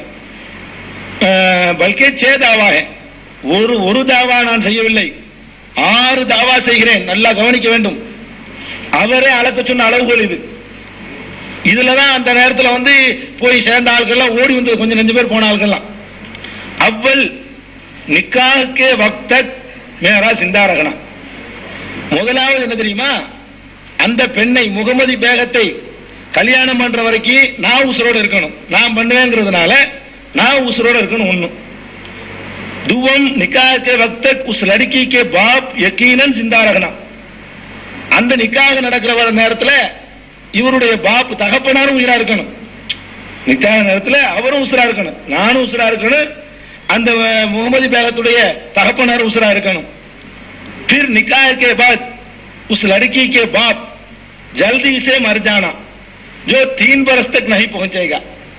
அந்த நிக்காஹுக்கு பிறகு அந்த பெண்ணுடைய முகமது பேகத்தினுடைய தந்தை விரைந்து இறந்து விடுவார். அது 3 வருடத்தை தாண்டாது. 3 வருஷத்துக்கு மொத்தம் போயிடுவார். சாரம். 4வது उसके खावंद का 2.5 बरस के अरसा तक मर जाना. இந்த மருமகன் யாரு, காவந்தனார் புருஷனா, இந்த பெண்ணுடைய புருஷன், அவர் பேர் என்னன்னா சுல்தான் முகமது. இந்த முகமது பேகத்தை கல்யாணம் பண்ணார சுல்தான் முகமது, அவர் 2.5 வருஷத்துல அவர் மூத்தா போயிடுவார். அதுக்கு அடுத்து 5வது उस वक्त तक मैं उससे निकाह करूं उस लड़की का जिंदा रखना. அந்த நேரத்தில் அவர் மூத்தா போன பிறகு அந்த பெண்ணை நான் கல்யாணம் பண்ணுவேன், அந்த பெண்ணு உசுரோட இருக்கும், நானும் உசுரோட இருப்பேன், அந்த பெண்ணு உசுரோட இருக்கணும், அந்த பெண்ணுடைய புருஷன் இறந்து போயிடணும். அப்புறமேலே फिर आखिर ये बेवा होने की तमाम रस्मों को तोड़कर बावजूद सख्त मुखालफत उसके अकारिब के मेरे निकाह में आ जाना. பிறகு இந்த விதவையை எல்லா அடையாளங்களையும் உடைச்சு விட்டு கடும் எதிர்ப்புக்கு மத்தியில ஏன் நிக்காகல என்னுடைய திருமணத்தில் விடுவார்கள். இதை முன்னறிவிப்பா செய்கிறேன் சொல்ற, சும்மா சொல்லல. இத அப்ப ஆப் ஈமானன் கஹே, ஈமானோட சொல்லுங்க. கே ये बातें इंसान के इख्तियार में है. இது மனிதனுடைய வார்த்தையா தெரியுதா, மனிதன் இப்படி பேச முடியுமா? और जर्रा अपने दिल को काम कर सोच लें. உள்ளத்தால நல்லா சிந்திச்சு உளப்பூர்வமா யோசிச்சு பாருங்க. कि ऐसी पेशगोई सच्चे हो जाने की हालत में इंसान का फ़िअल हो सकती है. இது மனிதனுடைய செயலால் நிறைவேற முடியுமா? அப்படி இப்படின்னு என்ன செய்யறாரு சொல்லிட்டே வர்றார். இதுல இவ்வளவு அழுத்தமா என்ன செஞ்சாரு, 6 அறிவிப்பு செஞ்சாரு. இந்த 6 அறிவிப்பு பிரகாரம் நான் கேட்கிறேன், முகமதி பேகத்தை அவர் கல்யாணம் பண்ணாரா? முகமதி பேகத்தை அல்லாஹ் கல்யாணம் பண்ணி வச்சாண்டாரு. அவர் சொன்னார் அல்லாஹ் தான் கல்யாணம் பண்ணி வச்சாண்டாரு. அதுக்கப்புறம் என்ன செஞ்சாரு, 2.5 வருஷத்துல அந்த முகமதி பேகத்துடைய புருஷன் இறந்துருவார், 2.5 வருஷத்துல இறந்துருவார். இப்படி இறக்கலன்னா நான் யாரும் இல்ல, நான் நபி இல்ல, நான் பொய் சொன்னேன் தெரிஞ்சுக்கிறேன். 2.5 வருஷத்துல இருந்தால் இறந்தாரா? இறக்கல. அதுக்கப்புறம் இவர் கல்யாணம் பண்ணி வச்சுட்டு அந்த இவர் மட்டும் கேளுங்க, நான் வேடிக்கை, அவர் தகப்பனார் இருந்து கல்யாணம் பண்ணு, அந்த ஆளு அதுக்கு முந்தி சீக்கிரமா போயிட்டாரு. அப்ப குதிச்சார், ஒன்று விட்டது. அதே மாதிரி எல்லாம் நடக்கும்டாரு, தற்செயல் நடந்து விளங்கி போச்சு. அது மாதிரி என்ன செய்யணும், 2.5 வருஷத்துல இந்த சுல்தான் முகமது மௌத்தா போயிருக்கணும். போனாரா? போகல. இவர் முகமது பேகத்தை கல்யாணம் பண்ணாரா? இல்ல. கல்யாணம் பண்ணா முகமது பேகத்தை கல்யாணம் பண்ணாங்கன்னு அடிச்சு சொல்லுங்க பார்ப்போம். அதுவும் 2.5 வருஷத்துல பண்ணணும். 2.5 வருஷத்துல செத்தாரா? இல்ல. நல்ல செழிப்போடவும் வசதியோடவும் நல்ல நிலையிலே அவர் வாழ்றார், நல்ல நிலையிலே வாழ்றார்.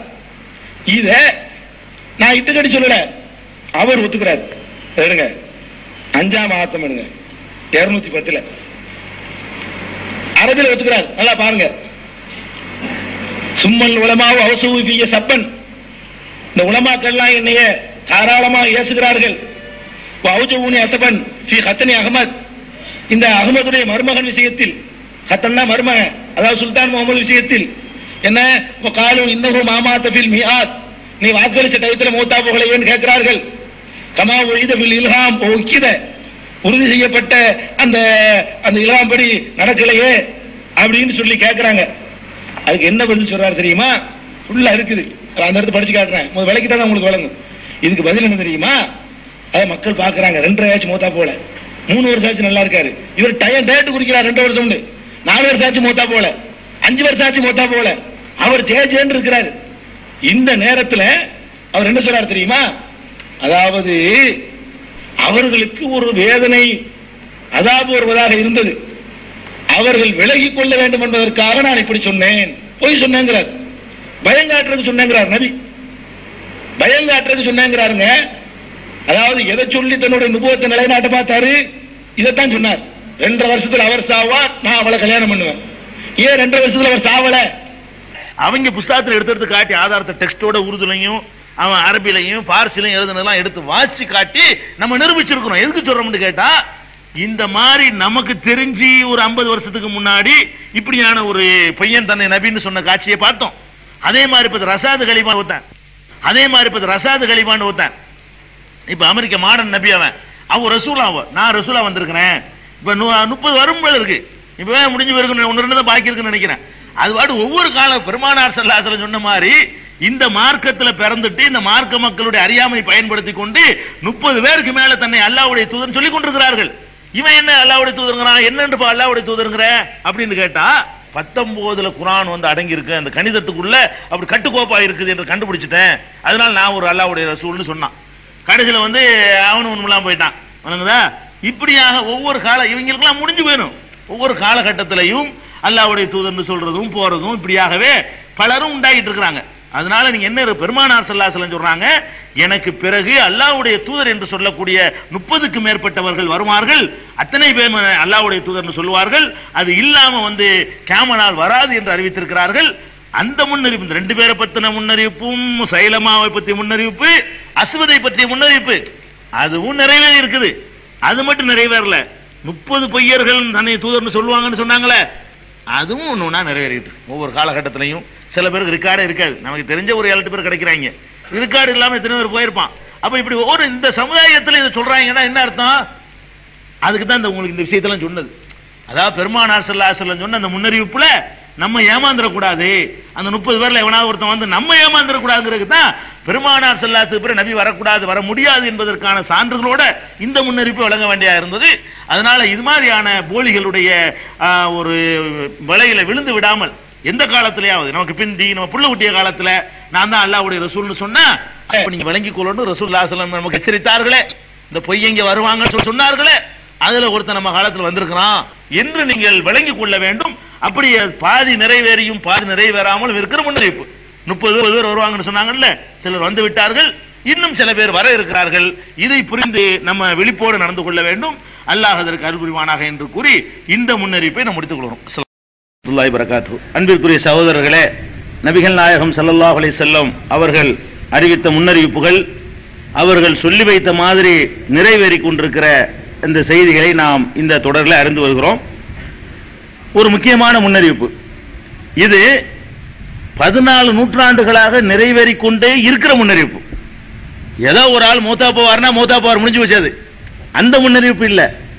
இன்னைக்கு நடக்கிற முன்னறிவிப்பு, நேற்று நடந்தது, இன்னும் எத்தனை ஆயிரம் வருஷம் போனால் நடக்கும், இன்னும் 1000 வருஷத்துக்கு முன்னாடி நடந்தது. அந்த மாதிரியான ஒரு அற்புதமான முன்னறிவிப்பை நபிகள் நாயகம் ஸல்லல்லாஹு அலைஹி வஸல்லம் அவர்கள் உலகத்துக்கு குர்ஆன் மூலம் பிரகடனம் செய்றாங்க. குர்ஆன்ல சொன்னால் அவங்களை நம்பி தான் நம்ம குர்ஆனை நம்புறோம். என்ன சொல்றாங்கன்னு கேட்டா, இப்ராஹிம் அலைஹிஸ்ஸலாத்து வஸலாம் அவர்கள் ஒரு பிரார்த்தனை செய்ததாக ஒரு திருக்குர்ஆன்ல ஒரு வசனம் இருக்கிறது. இப்ராஹிம் நபி என்ன பிரார்த்தனை செய்யறாங்கன்னா, ஒரு பாலைவனம், இன்னைக்கு காபத்துல்லா மக்கா இருக்குது பாருங்க, அது என்னது? வெறும் பாலைவனம், ஊரே கிடையாது. அந்த இடத்துல போய் தன்னுடைய குடும்பத்தார தங்க வைக்கிறாங்க. தன்னுடைய மனைவியையும் அந்த கை குழந்தை இஸ்மாயிலையும் தங்க வைக்கிறாங்க. தங்க வைக்கும் பொழுது அல்லாஹ்விடத்துல ஒரு பிரார்த்தனை செய்யறாங்க. எப்படி பிரார்த்தனை? ரப்பிஜ்அல் ஹாதா பலதன் ஆமினன், இறைவா இதை ஒரு அபயமளிக்கிற பூமியாக நீ ஆக்கு, அபயமளிக்கிற பூமியாக ஆக்கு. வர்சுக் அஹ்லஹு மின ஸமராத், இந்த ஊர்ல உள்ள மக்களுக்கு பலவிதமான கனிகளையும் உணவாக நீ வழங்கு அப்படின்னு சொல்லி இப்ராஹிம் அலைஹிஸ்ஸலாம் அவர்கள் பிரார்த்தனை செய்ததாக திருமறை குர்ஆன் 2:126 சொல்கிறது. அதே மாதிரி 14:35 கூட இருக்கிறது. இப்ராஹிம் நபி சொன்னார்கள், ரப்பிஜ்அல் ஹாதல் பலத ஆமினன், இறைவா இந்த ஊரை அபய பூமியாக நீ ஆக்கு, அபயம் பெற்ற பூமியாக ஆக்குன்னு சொல்லி. அபயம் என்ன அர்த்தம்? அங்க கொலை நடக்கக்கூடாது, அங்க யுத்தம் நடக்கக்கூடாது, அங்க சண்டை சச்சரவுகள் நடக்கக்கூடாது, போர் நடக்கக்கூடாது, எந்த எதிரிகளும் வந்து தாக்கிவிடக் கூடாது என்ற மாதிரியான ஒரு அபய பூமியாக ஆக்கு என்று. ஆமினன்னா அது மாதிரி, அதான் ஆமினன்கிறது. அப்படி ஆக்குவாயாக என்று பெருமா இப்ராஹிம் அலைஹிஸ்ஸலாத்து வஸலாம் அவர்கள் செய்த பிரார்த்தனையை நீங்கள் குர்ஆன்ல பாக்குறீங்க. அத அல்லாஹ் ஏற்றுக்கொண்டான். ஏற்றுக்கொண்டதாகவும் குர்ஆன்ல 28:57 அல்லாஹ் சொல்லி காட்டுறான். என்ன சொல்லி காட்டுறான்னு கேட்டா, இன்னத்தபிஉல் ஹுதா மஅக முத்தகத்தப மின் அர்லினா, ரசூலுல்லாஹ் வந்தவங்க சொல்றாங்க, உன்னோடு சேர்ந்து நாங்கள் நேர்வழியை ஏற்றுக்கொண்டோமையானால் எங்கள் மண்ணிலிருந்து நாங்கள் வீசி எறியப்பட்டு விடுவோம் என்று சொல்கிறார்கள். அவலம் நுமக்கில்லஹும் ஹரமன் ஆமினா, அபயமளிக்கிற இந்த புனித தலத்தை அவர்களுக்கு நாம் ஆக்கி தரவில்லையா? பயப்படாத முகமதே, உன்னை ஏற்றுக்கொண்டால் நாங்க எங்க ஊரை இழந்துட வேண்டி வருமேன்னு அவங்க கேட்கிறார்கள். இழக்க வேண்டி வராது. உனக்கு ஹரமன் ஆமினன், அபயமளிக்கிற பூமியை நாம் ஆக்கி தரவில்லையா அப்படின்னு அல்லாஹ் அன்னை கேட்கிறான். ஏன்டா பயப்படுறீங்க? இந்த பூமியில ஒண்ணு நடக்காதுடா, இந்த பூமியில எவனும் வெல்ல முடியாதுடா, இந்த பூமி இன்னொருத்தங்கைக்கு போகாதுடா, இந்த பூமியில வந்து படையெடுத்து ஒருத்தன் வந்து ஜெயிக்க முடியாதுடா என்று அவர்களுக்கு அல்லாஹ் சொல்லி காட்டுறான், வாக்குறுதி சொல்லி. ஏன்டா பயப்படுறீங்க என்று. அதே மாதிரி 29:67 எல்லாம் சொல்லி காட்டுறான், அவலம் யரவ் அன்னா ஜஅல்னா ஹரமன் ஆமினன், அபயமளிக்கிற ஒரு புனித தலத்தை இவர்களுக்கு நாம் ஏற்படுத்தி இருக்கிறோமே, யுத்தகத்தபுன் நாசுமின் ஹவுலிகும், அவர்களை சுற்றி உள்ள பகுதிகளில் எல்லாம் மக்கள் தாக்கப்படும் பொழுது, மக்கள் எதிரிகளால் வாரி செல்லப்படும் பொழுது, இழுத்து செல்லப்படும் பொழுது இவர்களுக்கு ஒரு அபய பூமியை ஆக்கி இருக்கிறோமே, இதை அவர்கள் சிந்திக்க வேண்டாமா அப்படின்னு கேட்கிறான். அப்ப மக்கா என்ற அந்த பிரதேசம் ஒரு சின்ன பாலைவன பிரதேசம், எந்த எதிரிகளும் உள்ளே நுழைந்து போரிட்டு ஜெயிக்க முடியாத பிரதேசம் டிக்ளேர் பண்ணது. இத நபிகள் நாயகம் ஸல்லல்லாஹு அலைஹி வஸல்லம் அவர்கள் கடைசி ஹஜ்ஜில போய் இறுதி பேர் நிகழ்த்துறாங்களே, அதுலயும் சொல்றாங்க, இதை அல்லாஹ் புனித நகராக அறிவித்திருக்கிறான். இதை அல்லாஹ் புனித, அந்த நாள் எப்படி புனிதமானதோ, இந்த ஊர் எப்படி புனிதமானதோ, அதே மாதிரி உங்களுடைய சொத்து சுகம் எல்லாத்தையும் புனிதமாக மதியுங்கள் என்று உரை நிகழ்த்தினார்களே, அப்போ வந்து இன்னல்லாஹ் ஹர்ரம மக்காங்கிறான், மக்காவை என்று சொல்கிறார்கள், புனிதமாக்கி இருக்கிறான். அப்ப பெருமானார் ஸல்லல்லாஹு அலைஹி வஸல்லம் அவர்களும் டிக்ளேர் பண்றாங்க, அவர்கள் வாழ்ந்த காலத்திலையும் பண்றாங்க, இந்த மக்காவுக்குள்ள நுழைந்து எவரும், ரசூலுல்லாஹ் கூட மக்கா வெற்றி அடையும் போது ரத்தம் சிந்தல பத்தியா, அதாவது அதை கொடுக்கும் போது லட்டு மாதிரி எல்லாம் தூக்கி கொடுக்குறான் பாருங்க. ஒரு நாட்டை கொடுக்குறா இருந்தா யுத்தம் செஞ்சுதான் நடக்கணும், அந்த ஊர்ல நடக்கக்கூடாதுங்கிறதுக்காக வேண்டி அதே நேரத்தில் அவங்கள வெளியேற்றி ஆகணுங்கிறதுக்காக வேண்டி எல்லாம் என்ன செஞ்சா மனம் மாற்றத்தை செய்து சும்மா சாதாரணமா போற மாதிரி மக்கா வெற்றி, ஒரு துளி ரத்தம் கூட சிந்தாமல் உலக வரலாற்றில் வெற்றி கொள்ளப்பட்ட ஒரே வெற்றி அதுதான். அந்த மாதிரி எல்லாம் கொடுத்தான். அதுக்கு பிறகு 14 நூற்றாண்டு கடந்துருச்சு. எத்து சிலுவை யுத்தம், அந்த யுத்தம், இந்த யுத்தம், பைத்துல் முகத்தஸ், அது இது, உலகத்தில் உள்ள எத்தனையோ தலைகள் எல்லாம் உருண்டது, எத்தனையோ ஆட்சிகள் எல்லாம் கவிழ்ந்தது, எத்தனையோ பேரரசுகள் முஸ்லிம்கள் கையில் இருந்த அப்பாசிய ஆட்சி, உமையா ஆட்சி, உஸ்மானிய பேரரசு சொல்லி என்னென்னலாம் இருந்துச்சோ எல்லாம் இழந்தோம். அங்க மட்டும் வரல, அதை மட்டும் அதுக்குள்ள மட்டும் அந்த மண்ணுக்குள்ள மட்டும் எவனும் வரல. இப்ராஹிம் அலைஹிஸ்ஸலாம் காலத்துல எல்லாம் காப்பாத்தினா ரசூலுல்லாஹ்வுக்கு முந்திய யானைப்படை வரும்போது அபாபில் அனுப்பி அழிச்சான். யானைப்படையோடு தாக்க வரும் பொழுது அபாபில் பறவைகளை அனுப்பி அந்த படையினரால் அந்த ஊர் சேதப்படுத்தப்படாமல் எல்லாம் காப்பாற்றினான். இது எப்படிப்பட்ட ஆட்சி? ஒரு ஊருக்கு இப்படி சொல்ல சொல்லுங்க உலகத்தில் எவனையாவது, உலகத்தில் எவனுக்காவது ஒரு ஊரை பத்தி இது யாரால நெருங்க இயலான்னு சொல்ல முடியுமா? சொல்லலாம். சில காலத்தில் வலிமையா இருந்தார்களே, ஆனால் சில கொஞ்ச நாளைக்கு சொல்லிட்டு இருக்கலாம், மறுபடி காலச்சக்கரம் சொல்லணும் பல்டி அடிக்க முடிஞ்சு போயிரு. 14 நூற்றாண்டு, ஒரு நாள் 2 நாள் இல்ல, 1400 வருஷங்கள் ஓடிவிட்டன தாண்டி, இன்னும் 1000 வருஷம் ஓடினாலும் சரி அந்த மண்ணுக்குள்ளே எவனும் கால் வைக்க முடியாது. ஏன் வைக்க முடியல? இத்தனை வருஷமா வைக்க முடியல. எவ்வளவோ இஸ்லாத்தை ஒழிக்கிறதுக்காக வேண்டி எவ்வளவு பெரிய முயற்சிகள்லாம் ஒவ்வொரு காலகட்டம் நடந்திருக்குது. அத ஒரு புனித பூமியா தான், அது ஒரு அபய பூமி, ஹரமன் ஆமீனன். சுத்தி எல்லாம் என்ன நடந்தாலும் சரி அங்க நடக்காது. என்னமாவது அல்லாஹ் செஞ்சு அதை காப்பாற்றுவான்.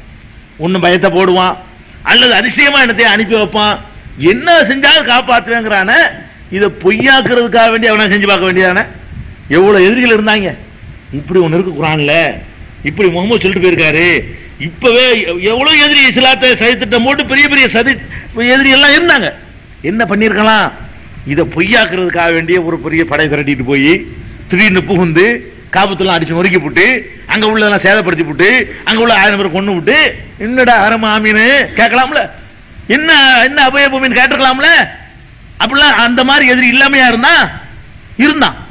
ரசூலுல்லாஹ் காலத்துல இருந்தா, அவங்க மௌத்தா போன பிறகு இருந்தா, அதுக்கு பிந்தி இருந்தா, சமகாலத்தில் இருக்கிறான், 100 வருஷத்துக்கு முந்தி இருந்தா, 500 வருஷத்துக்கு முந்தி இருந்தா, எல்லா காலத்திலும் இருக்கிறான். எப்படியாவது இந்த இஸ்லாமிய மேலம் விட்டுறக்கூடாது. ஏன் அதை செய்யணும்னு அவனுக்கு தோணல? தோணாம ஆக்கி வச்சால வெற்றி தானே அது. அவனுக்கு தோணல பாருங்க, தோணல என்றால் அது வெற்றி தானே. ஏன் தோணல? எந்த பூமியாவது இந்த 14 நூற்றாண்டாக மாறாமல் ஒரே மாதிரியா இருந்திருக்குதா? எந்த பூமி இந்த சென்னை பட்டணம் இருந்து சொல்ல முடியுமா உங்களுக்கு? இது எத்தனை மன்னர்களை எத்தனை ஆட்சியாளர்கள் கண்டிருக்குது, ஒருத்தரையா கண்டிருக்குது. எத்தனை பேருடைய கையில மாறி மாறி இவங்க அவங்க சேரண்ட கொஞ்சம், சோழன்ட்ட கொஞ்சம், பாண்டியட்ட கொஞ்ச நாள் இருந்துகிட்டு இருக்கு உலகம். எல்லாமே மாறிக்கிட்டு இருக்கும் போது அபய பூமின்னு சொன்ன மாதிரி 14 நூற்றாண்ட மாறலையா? இன்னைக்கு வரைக்கும் அசைக்க முடியலையா? எப்படி இது உண்மையான மார்க்கம் உங்களுக்கு தெரியல? இதுல இதுக்கு மிஞ்சின ஒரு உண்மையான மார்க்கமா? இது இந்த முன்னறிவிப்பு ரசூலுல்லாஹ் காலத்திலே இருந்துச்சு. முதல் நூற்றாண்டுல நிறைவேறுது, 2வது நூற்றாண்டுல நிறைவேறுது, 3ல நிறைவேறுது. எப்ப இதுக்கு டேஞ்சர் வரும் தெரியுமா? ஒன்னே ஒண்ணு, உலகம் அழிகிற காலத்துல, இறுதி கட்டத்துல, அப்ப கூட அல்லாஹ் விட மாட்டானா. அப்ப கூட அழிகிற கட்டத்துல ஒரு படை திரட்டி, ஒரு ஜெய்சுன்னல் காபா, ஒரு படை இறுதி கட்டத்துல காபாவிலே போய் யுத்தம் செய்ய செல்லும். அப்ப கடைசி அதான் ஒரு யுத்தம் தான் நடக்கும். காபாவிலையும் தாக்குதல் நடக்கும். நடந்தால் என்ன செய்யும் தெரியுமா? யுஹுஸஃபு பி அவ்வலிஹிம் வ ஆகிரிஹிம், உடனே முந்தினவன்ல இருந்து பிந்தினவன் வரைக்கும் அப்படியே பூமிக்குள் புதையுண்டு போவார்கள். ஒரு ஆட்டுவானா. அந்த கடைசியா ஒரு யுத்தமும் நடக்கும். அப்படி சில பேருக்கு தைரியம் வரும், சில பேருக்கு அப்படி ஒரு எண்ணம் வரும், படை நடத்தி செல்வார்கள்.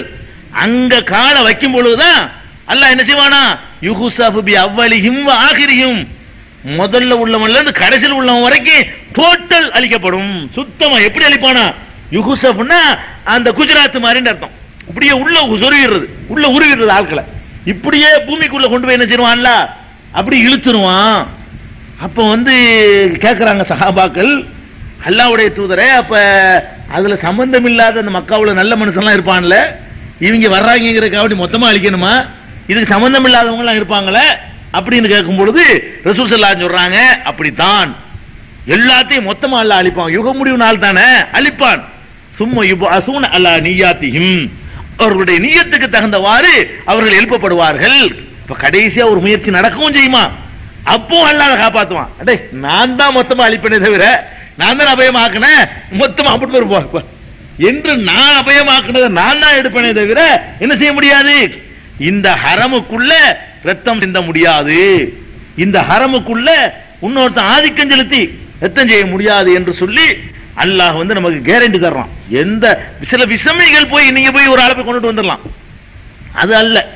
அதை சொல்றான்னு நினைக்கிற கூடாது, அது எங்கேயும் செய்யலாம்.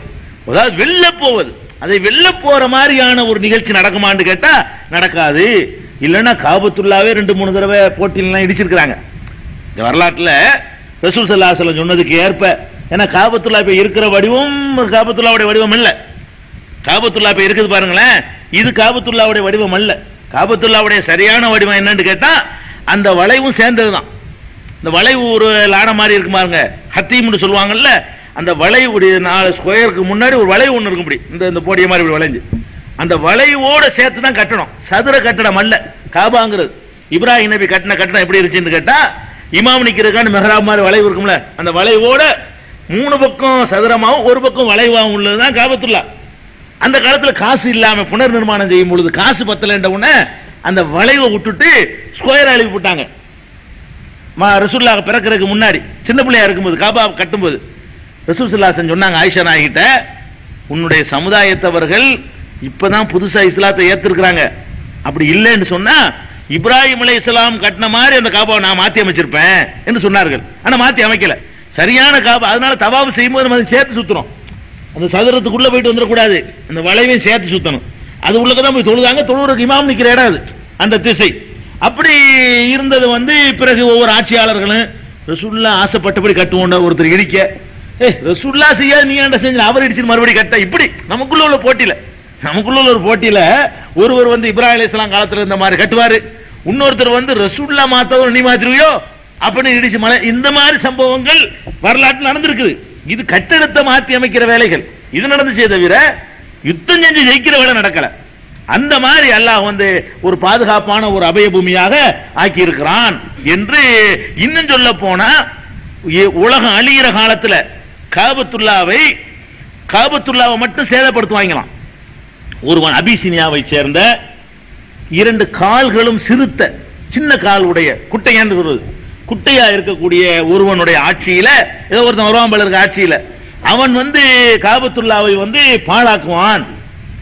அப்பதான் யுத்தம் படை தட்டி வருவான்னு நினைக்கிறேன். அது மட்டும் நடக்கும், வேற பாழாக்கணும் நல்லா கொண்டு போயிருவான். இந்த மாதிரி ஒரு அறிவிப்பு இருக்கே தவிர 14 நூற்றாண்டாக பாருங்க அப்படி சொல்லி வச்ச மாதிரி அந்த அபய பூமி அல்லாஹ் நினைஞ்சிருக்கிறான். இது உண்மையான மார்க்கம் தான், யாரும் நுழைய முடியாது சொல்லிட்டு நுழையாம இருக்கணும். 14 நூற்றாண்டா இருக்குன்னா தற்செயலா இருக்கலாம். பல ஊர்கள் டிக்ளேர் பண்ணி இந்த மாதிரி டிக்ளேர் பண்ண அதுக்காக வேண்டி எதிர்ப்பு அளிக்க பார்ப்பான். அறிவிப்பு செய்யணும், இது புனித பூமி, எவன் வர முடியாது, ஹரமன் ஆமீனன், அபயமான பூமி தான் இது அப்படின்னு அறிவிச்சிட்டு 14 நூற்றாண்டு நிறைவேற அதிசயத்தை பார்க்கிறோம். இதுவும் பெருமானார் ஸல்லல்லாஹு அலைஹி வஸல்லம் அவர்களுக்கு அல்லாஹ் அறிவித்து கொடுத்து அவர்கள் செய்த முன்னறிவிப்பு தான்.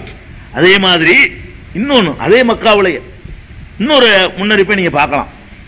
அது முன்னறிவிப்புன்னா, இப்ப அங்க உள்ள ஒரு கிணறு இருக்கு, ஜம்சம்னு ஒரு கிணறு இருக்கு. ஹஜ்ஜிக்கு போற எல்லாரும் என்ன செய்யறோம், அந்த தண்ணியை அதை யூஸ் பண்றோம், குடிக்கிறோம், எடுத்துக்கிட்டு கூட வர்றோம். நபிகள் நாயகம் ஸல்லல்லாஹு அலைஹி வஸல்லம் அவர்கள் கூட அந்த தண்ணீரை எடுத்து சாப்பிட்டு இருக்கிறாங்க. சஹாபாக்கள்லாம் எடுத்து மதீனாவுக்கு கொண்டுகிட்டுலாம் போயிருக்கிறாங்க என்றெல்லாம் ஹதீஸ்கள்ல பார்க்கிறோம். இந்த ஜம்சம்ங்கிறது என்ன, அது ஒரு ரசூல் ஸல்லல்லாஹு அலைஹி வஸல்லம் என்ன செய்றாங்க, அவு ஜம்சம் லிமா ஷுரிப, எந்த நோக்கத்திற்கு ஜம்சம் நீர் அருந்தப்படுகிறதோ அதற்கேற்பவே அமையும் என்றெல்லாம் சொல்லி இருக்கிறார்கள். அதுக்கு ஒரு சிறப்பித்து அது எப்படி உண்டானுச்சுன்னு கேட்டா, அது இறைவனுடைய சாதாரண மனிதன் முயற்சியால் உண்டாகாமல் இறைவனுடைய அற்புதத்தால் உண்டானது. இது ஒரு முன்னறிவிப்பு தான், அற்புதத்தால் உண்டானதுன்னு அறிவிக்கிறாங்க. எப்படி அற்புதமா உண்டானது, இந்த சம்பவம் நீங்க புகார்ல எல்லாம் பார்க்கலாம். இப்ராஹிம் அலைஹிஸ்ஸலாத்து வஸ்ஸலாம் அவர்கள் தன்னுடைய மனைவி ஹாஜரா அவர்களையும் தன்னுடைய கைக்குழந்தை மகன் இஸ்மாயிலையும் கொண்டு போய் பாலைவனத்தில் போட்டுறாங்க. அப்ப ஊரே உண்டாகல, பாலைவனத்தில் இந்த மக்கா இருக்குத அந்த இடத்துல போட்டுறாங்க. போட்ட உடனே குழந்தைக்கு அல்லாஹ்வுடைய உத்தரவுப்படி, ஏன்னா அந்த மக்காண்டு ஒரு ஊரை வந்து அல்லாஹ் அமைக்கிறான். அல்லாஹ் வந்து அந்த ஊரை உண்டாக்க நினைச்சு ஊரை உண்டாக்குறாண்டா ஒரு ஆல்பி முதல் தங்கினான்னு ஊர் உண்டாகும். அந்த காலத்தில் ஆதம் அலைஹிஸ்ஸலாம் கட்டின ஆலயம் அந்த இடத்துல இருக்குது, சிதிலம் அடைஞ்சு போச்சு. அதை மறுபடியும் புனர் நிர்மாணம் பண்ணணும், அதுக்கு ஒரு மகத்துவத்தை கொடுக்கணும், அந்த இடத்த ஒரு புனித பூமி ஆக்கணும்னு அல்லாஹ் நினைக்கிறான். நினைச்சு என்ன செய்யறான், அங்க ஒரு ஜெனரேஷன் உருவாகணும்னா மக்கள் போய் குடியிருக்கணும். அப்ப அல்லாஹ் குடியேற்றான் கொண்டு போய். அப்படித்தான் சொல்றாரு இப்ராஹிம் அலைஹிஸ்ஸலாம், ரப்பனா இன்னி அஸ்கன்து ذُرِّيَّتِي بِوَادٍ غَيْرِ ذِي زَرْعٍ இந்த பைத்திக்கல் முஹர்ரம், உன்னுடைய புனிதமிக்க ஆலயம் இருந்த இடம் இருக்குது, அந்த இடத்திலே என்னுடைய குடும்பத்தை குடியமர்த்தி இருக்கிறேன். ரப்பனா லியுகீமுஸ் ஸலா, இறைவா தொழுகை நிலைநாட்டுவதற்காக வேண்டி நான் இதை செஞ்சிருக்கிறேன். உலக மக்களுடைய கவனத்தை எல்லாம் இந்த பக்கம் கொஞ்சம் திருப்பி வைப்பாயாக துஆ செஞ்சாங்க. வஜால் அஃபீதத்த மினன் நாசி, மக்களுடைய உள்ளங்களை அப்படியே கொஞ்சம் திருப்பி வைப்பாயாக. எல்லாம் அங்க போய் குவியுது. 20 லட்சம் பேர் அல்லாஹ் அதை ஏத்துக்கொண்டான். சரி, அல்லாஹ் உண்டாக்கணும் ஊர். குழந்தைக்கு தாகம், தண்ணீர், குழந்தைக்கு தண்ணி வேணும். இப்ப துடிக்குது பாலைவனத்தில், இவர் விட்டு போயிட்டாரு. தண்ணி ரசூல் ஸல்லல்லாஹு அலைஹி சொல்றாங்க, தாகத்துல தவித்த உடனே என்ன செய்யறாங்க, ஹாஜரா அம்மா தண்ணி இல்ல, குழந்தைக்கு ஒரு வழியும் இல்ல. அங்கனுக்குள்ள 2 மலைகள் இருக்கு, சஃபா மருவான்னு 2 மலைகள். இந்த மலையில ஏறி பாக்குறாங்க, உச்சில யாராவது வாகன கூட்டம் வியாபாரிகள் போறாங்களா, வணிக கூட்டங்கள் போவாங்களா? அப்படி போறாங்கன்னா தண்ணி ஏதாவது வச்சிருப்பாங்கல்ல, இங்க இருந்து தெரியல. மறுபடி மருவாங்கிற மலைக்கு வர்றாங்க, அதுல ஏறி பாக்குறாங்க, தெரியல, யாருமே போக காணோம். சஃபாவுல இருந்து மருவா, மருவாவுல இருந்து சஃபா, சஃபா. அதனால நம்மளும் சஃபா மருவா ஓடிக்கிட்டு இருக்கிறோம். அந்த டாபிக் எல்லாம் இப்ப முக்கியம். இப்படியே ஓடுறாங்க, தண்ணி யாருமே தென்படல. அதுக்கடையில பார்த்தா அல்லாஹ் என்ன செஞ்சுட்டான், ஜிப்ரீலை அனுப்பி, ரசூல் ஸல்லல்லாஹு அலைஹி சொல்றாங்க, ஜிப்ரீல் ஸலாத்தை அனுப்பி அந்த இடத்துல அவர் ஒரு தட்டு தட்டின உடனே பீரிட்டு வருது தண்ணி. தட்டு தட்டின உடனே பீரிட்டு வருகிறது. பீரிட்டு வந்த உடனே அது பொங்கி வந்த உடனே வந்து பார்த்தா பிள்ளைக்கு பக்கத்துல தண்ணி பீரிட்டு வந்துகிட்டு இருக்கு. ஜிப்ரீல் அலைஹிஸ்ஸலாம் உண்டாக்குனாங்கங்கறாங்க ரசூல் ஸல்லல்லாஹு அலைஹி வஸல்லம். இது மனுஷன் தோண்ட கிணறு இல்ல, ஜிப்ரீல் தோண்டது அப்படின்னு சொல்றாங்க. அப்படின்ற உடனே இது அல்லாஹ் வந்து அந்த இடத்துல தண்ணி இருக்கிறத வந்து தேர்ந்தெடுத்து அது ஒரு முக்கியமான தண்ணீர் என்று காட்டி வானவர் மூலமாக அந்த பாலைவனத்தில் வெளிப்படுத்துறான். புது பாலைவனத்தில் தண்ணி இருக்காது, அந்த பாலைவனத்தில் வெளிப்படுத்துறான். இந்த தண்ணியை உடனே ஹாஜரா அம்மா அவசரப்பட்டு விட்டார்கள். அவர் மாத்திரம் நிறுத்தி நிறுத்துன்னு சொல்லலன்னு சொன்னா அது பீரிட்டு பெரிய ஆறு ஓட ஆரம்பிச்சிருக்கும் ரசூலுல்லாஹ் சொல்றாங்க. இந்த ஹாஜர் அம்மா அவசரப்பட்டு நினைச்சிட்டாங்க, நிறுத்தி தண்ணி வருது, பிள்ளைய நான் என்ன செய்வேன் காப்பாற்றுவேன்னு சொல்லிட்டாங்க. அதனாலதான் அது கிணறா இருக்குது, இல்லைன்னா அது எப்படி பீரிட்டு வந்திருக்கும்னு ரசூல் ஸல்லல்லாஹு அலைஹி வஸல்லம் கூட என்ன செய்யறாங்க, அதை ஒரு சிறப்பிச்சு சொல்றாங்க. இந்த ஜம்சம்னு ஒரு கிணறு, இது மனிதன் தோன்றிய கிணறு அல்ல, ரசூலுல்லாஹ்வுடைய அறிவிப்பு. இது மனுஷன் தோன்றின கிணறு அல்ல, இது அல்லாஹ்வா தோன்றின கிணறு, ஜிப்ரீலை அனுப்பி தோண்டி கொடுத்த கிணறு என்று சொன்னார்கள். அதனால அதுக்கு ஒரு புனிதத்துவம் இருக்குங்கிறோம். எவ்வளவோ தண்ணீர்கள் உலகம், எல்லா தண்ணி அல்லாஹ்வுடைய தண்ணி தான். மழை தண்ணி அவன் தண்ணி தான், கடல்ல உள்ள தண்ணீர் அவன் தண்ணி தான், நம்ம கிணறு வெட்டி எடுக்கிற தண்ணி அவன் தண்ணி தான். இருந்தாலும் அதை வெளிப்படுத்தி தந்தது, சிறப்பா வெளிப்படுத்தி தர்றான்னு சொன்னா அது ஒரு முக்கியத்துவம் இருக்குன்னு தானே ஒரு அறிவிப்பு தானே. இது ஒரு முன்னறிவிப்பு தான். இந்த முன்னறிவிப்பை இன்னைக்கு அதிசயமா பாக்குறீங்க பார்த்தீங்களா? இந்த ஜம்சம்ங்கிற தண்ணீர் 20 லட்சம் மக்களும் போய் முடியுமா? இன்னைக்கு சென்னையில வந்து முடியுதா? புழலேரி நிறைஞ்சாலும் சப்ளை பண்ண முடியுதா? எத்தனை ஏரிகள் நிறைஞ்சாலும் இந்த 20 லட்சம் மக்களுக்கு சப்ளை பண்ண முடியலையே. 20 லட்சம் பேர் போறான், அவன் குளிக்கிறான், குடிக்கிறான், கக்கூசுக்கு போறான், எல்லாம் அட்டி ராட்சச பம்புகளை போட்டு எடுத்து தள்ளுறான். 10 அதுக்கு அள்ளிக்கிட்டு வர கேன் கணா எடுத்துட்டு வந்துடுறான். அங்க குடிச்சது 10 சொல்லிவிட்டு கேன் பாலைவனத்துல போட்டு, இது எப்படி அந்த பாலைவனத்துல எப்படி இந்த தண்ணி இருக்கு, இவ்வளவு தண்ணி இருக்குது? அதுக்கு கீழே வந்து ரசூல் ஸல்லல்லாஹு அலைஹி வஸல்லம் முன்னறிவிப்பு எங்க இருக்குன்னு கேட்டா, ஹாஜரா அம்மா சொல்லி இருக்காவிட்டால் அது பீரிட்டு ஓடுகிற பெரிய ஆறாக மாறி இருக்குங்கிறாங்களே, அவ்வளவு ஸ்டாக் இருக்குன்னு அர்த்தம். அதுல அந்த இடத்துல நிலத்தடி நீர் வறண்டுருச்சுங்கிற பேச்செல்லாம் இல்ல, அந்த அம்மா நிப்பாட்டினதுனால இப்படி நிக்குது, அவ்வளவு சரக்கு ஸ்டாக் இருக்குன்றாங்க. அதான் முன்னறிவிப்பு. ஸ்டாக் இருக்கா இல்லையா? 14 நூற்றாண்டா வத்தாத ஒரு கிணறு உலகத்துல காட்டு பார்ப்போம். 14 நூற்றாண்டாக ஒரு கிணறு வத்தி இருக்க கூடாது. இல்ல, சப்ளை பண்ணிக்கிட்டே இருக்கணும். சப்ளை பண்ணிக்கிட்டே இருக்குது, பண்ணிக்கிட்டே இருக்கு லட்சக்கணக்கான மக்கள். இது ரமலான்ல எல்லாம் பார்த்தீங்கன்னா ஹஜ் நேரத்தில் மட்டுமா, ரமலான்ல அதுக்கு நிகரான கூட்டம். ரமலான்ல உம்ரா செய்வதற்காக வேண்டி அதுக்கு நிகரான கூட்டம். அப்ப இவ்வளவு பேருக்கு அது சப்ளை பண்ணிக்கிட்டு இருக்குது. இது வந்து அந்த ஸ்டாக் இருக்குன்னு சொன்னாங்களே, ஹாஜராமா நிறுத்தி இருக்காவிட்டால் பீரிட்டு ஓடுகிற ஆறு புறப்பட்டு அங்க இருந்துன்னு சொன்னாங்களே, அவ்வளவு தண்ணி இருக்குன்னு சொன்னாங்களே, இருக்குதா இல்லையா? இருந்துகிட்டு இருக்கா இல்லையா? இன்னும் நீ 40 லட்சம் பேர் போய் குழுமுனாலும் அந்த தண்ணி இருக்குமா? அதுவும் பாலைவனத்துல தண்ணி கிடைக்காத இடத்துல ஒரு கை தண்ணீர்ல ஒழு செய்வாங்க, 4 கை தண்ணீர்ல குளிப்பாங்கன்னு சொல்லக்கூடிய அளவுக்கு வறட்சி நிரம்பி இருக்கக்கூடிய ஒரு பிரதேசத்துல இதை அல்லாஹ் நிகழ்த்து காட்டினான. இது முன்னறிவிப்பு இல்லாம என்ன? இது அன்னைக்கு மட்டும் நிறைவேறணும் முன்னறிவிப்பா? ரசூலுல்லாஹ் காலத்துல நிறைவேறி 14 நூற்றாண்டு நிறைவேறுதுங்க. இது ஒரு உண்மையான மார்க்கத்தில் இருக்கிறோம். இன்னும் அது மட்டுமே நிறைவேறுது. ஹஜ்ஜுக்கு போற ஆட்க தண்ணியை கொண்டு வருவாங்க, மார்க்கத்தில் உள்ளது இல்ல, ஒரு பாட்டில் அடைச்சி வச்சுக்கிடுவாங்க. எதுக்கு வச்சிருவாங்கன்னு கேட்டா, ஹாஜிகள் மூத்தா போன உடனே கழுவுவாங்க, அவன் குளிப்பாட்டுவாங்கல்ல, அதுக்கு அந்த தண்ணியை ஊத்தி கலந்து குளிப்பாட்டினா அது ஒரு அப்படிலாம் மார்க்கத்தில் சொல்லப்படலை. தண்ணியை எடுத்துட்டு வர்றதுக்கு மார்க்கத்தில் குடிக்கலாம், அதை ஊத்தி தான் குளிப்பாட்டம்னு சொல்லப்படலை. இருந்தாலும் இந்த ஹஜ்ஜிக்கு போனவர் கொண்டு வந்து வச்சிருப்பாரு. அவர் மூத்தா போன தண்ணியை கொஞ்சம் எடுத்துன்னு செய்வாங்க, நடைமுறையில் நம்ம நாட்டு பழக்கத்தில் அதை ஊற்றி எந்த தண்ணியில் குளிப்பாட்ட போறாங்களோ அதில் கலந்து அதை விட்டு ஒரு குளிப்பாட்டம் நடக்கும். இந்த தண்ணி 15 வருஷம் 20 வருஷத்துக்குலாம் இருக்கு, வீடுகளில் வச்சுக்கிட்டு இருக்கிறாங்க. கெட்டு போகலங்க. எந்த மெடிசனும் இல்லை, எந்த கெமிக்கலும் இல்லை. மினரல் வாட்டர் வாங்கி வச்சா கூட கெட்டு போயிடும். இந்த சுத்தப்படுத்தி பண்ணியிருக்கிறேன் அப்படி இப்படிங்கிறாங்கள, இந்த தண்ணியை வாங்கி வச்சா கூட 20 வருஷத்துக்காக இருக்காது. 20 வருஷம் கெட்டு போகாம இருக்குமா? முடியாது. மினரல் வாட்டரா இருந்தா ஒரு 3 மாசத்துக்கு கெட்டு போகாம இருக்கலாம், அவ்வளவுதான் இருக்கலாம். சாதா தண்ணியா இருந்தா ஒரு 10 நாளைக்கு கெட்டு போகாம இருக்கலாம். அதுலயும் பூச்சி இல்ல, அதுலயும் புழு இல்ல, அது ஏன் கெட்டு போக மாட்டேங்குது? இத்தனை வருஷத்துக்கு பிறகு அதுல சில பேர் கெட்டு போயிருக்கு சொல்லக்கூடாது, தண்ணி அடிச்சு கலந்துடுறானுவோ சில பேர்.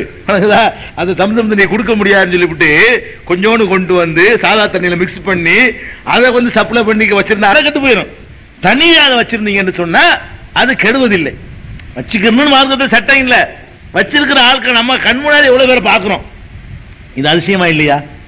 இது முன்னறிப்பா தெரியும். பெருமானார் ஸல்லல்லாஹு அலைஹி வஸல்லம் அவர்கள் எதை அதிசயமா சொன்னார்களோ அந்த அதிசயம் அங்க நிறைவேறதா இல்லையா? இதுக்கு மேல என்ன அற்புதத்தை தேடிட்டு இருக்கிறோம்? அப்ப ரசூல் ஸல்லல்லாஹு அலைஹி வஸல்லம் வாழ்ந்த காலத்துல அவங்க கண்ணு முன்னாடி நிகழ்த்தின அற்புதத்தை பார்த்து நம்பிக்கை அதிகப்படுத்தினாங்க. நம்ம இதை பார்த்து நம்ம இது இறை மார்க்கம் நம்பிக்கை அதிகமாக வேண்டாமா? நம்ம எந்த மார்க்கத்தில் இருக்கிறோம்? கண்டிப்பா இது அல்லாஹ்வுடைய மார்க்கம். இது அல்லாஹ்வை தவிர எவனாலும் செய்ய முடியாது. இது அல்லாஹ்வுடைய தூதராக இருந்தா மட்டும்தான் அவர் சொன்னது இப்படி நிறைவேறும். இல்லைன்னா என்னைக்கு பொய்யா போயிருக்கும் என்று நம்பி நம்ம வாழ்க்கையை மாற்றணும். குர்ஆன்ல உள்ள ஒவ்வொன்றையும் நம்ம வாழ்க்கையில கடைபிடிக்கணும். பெருமானார் ஸல்லல்லாஹு அலைஹி வஸல்லம் சொன்னது மனிதராக சொன்னது இல்லை. இது எப்படி உனக்கு நம்பிக்கைக்குரியதா இருக்கோ இதை விட எல்லா சொல்லும் நம்பிக்கையானவைதான். அவர்களுடைய ஒவ்வொரு வழிகாட்டுதலையும் நம்ம வாழ்க்கையில ஃபாலோ பண்ணணுங்கிறதுக்காக தான் இந்த முன்னறிவிப்புகள். அப்ப ரசூல் ஸல்லல்லாஹு அலைஹி வஸல்லம் நமக்கு இப்ப இல்லாவிட்டாலும், அவர்களை நம்ம பார்க்காவிட்டாலும், அற்புதத்தை காட்டி நம்ம நம்ப வைக்கிறதுக்கு ஆட்கள் இல்லாட்டாலும், அல்லாஹ் ஒவ்வொரு செஞ்சுக்கிட்டே இருக்கிறான், அற்புதம் காட்டிக்கிட்டே இருக்கான். அவரை சொல்ல வச்சு நமக்கு இன்னைக்கு வரைக்கும் அந்த அற்புதத்தை எல்லாம் அறிஞ்சுக்கிறான், காட்டிக்கொண்டே இருக்கிற அதிசயத்தை பார்க்கிறோம். இதுவும் பெருமானார் ஸல்லல்லாஹு அலைஹி வஸல்லம் உடைய மற்றொரு முக்கியமான முன்னறிவிப்பு. இது என்ன செய்யுது? ஒரு நாள்ல நடந்து முடிஞ்சிட்டு போன முன்னறிவிப்பு அல்ல, இன்னைக்கு வரைக்கும் நிறைவேறி கொண்டிருக்கிற முன்னறிவிப்பு, இனியும் யுக முடிவு நாள் வரைக்கும் நிறைவேற போகிற முன்னறிவிப்பு. இது ஆச்சரியமா இல்லையா? ஆச்சரியமே இல்லை எனக்குலாம். உங்களுக்கு ஆச்சரியம்? அல்லாஹ் சொல்றான், நம்ம சொன்னா அவ்வளவு ஆச்சரியம். படைச்சவன் சொன்னா அது நிறைவேறது ஆச்சரியமா? ஒரு ஆச்சரியம் இல்லை. நம்பிக்கை அதிகமாகிக் கொள்ள வேண்டும். அல்லாஹ் இதை உணர்ந்து நடக்கக்கூடியவர்களாக நம் அனைவரையும் ஆக்கி அருள் புரிவானாக. அஸ்ஸலாமு அலைக்கும்.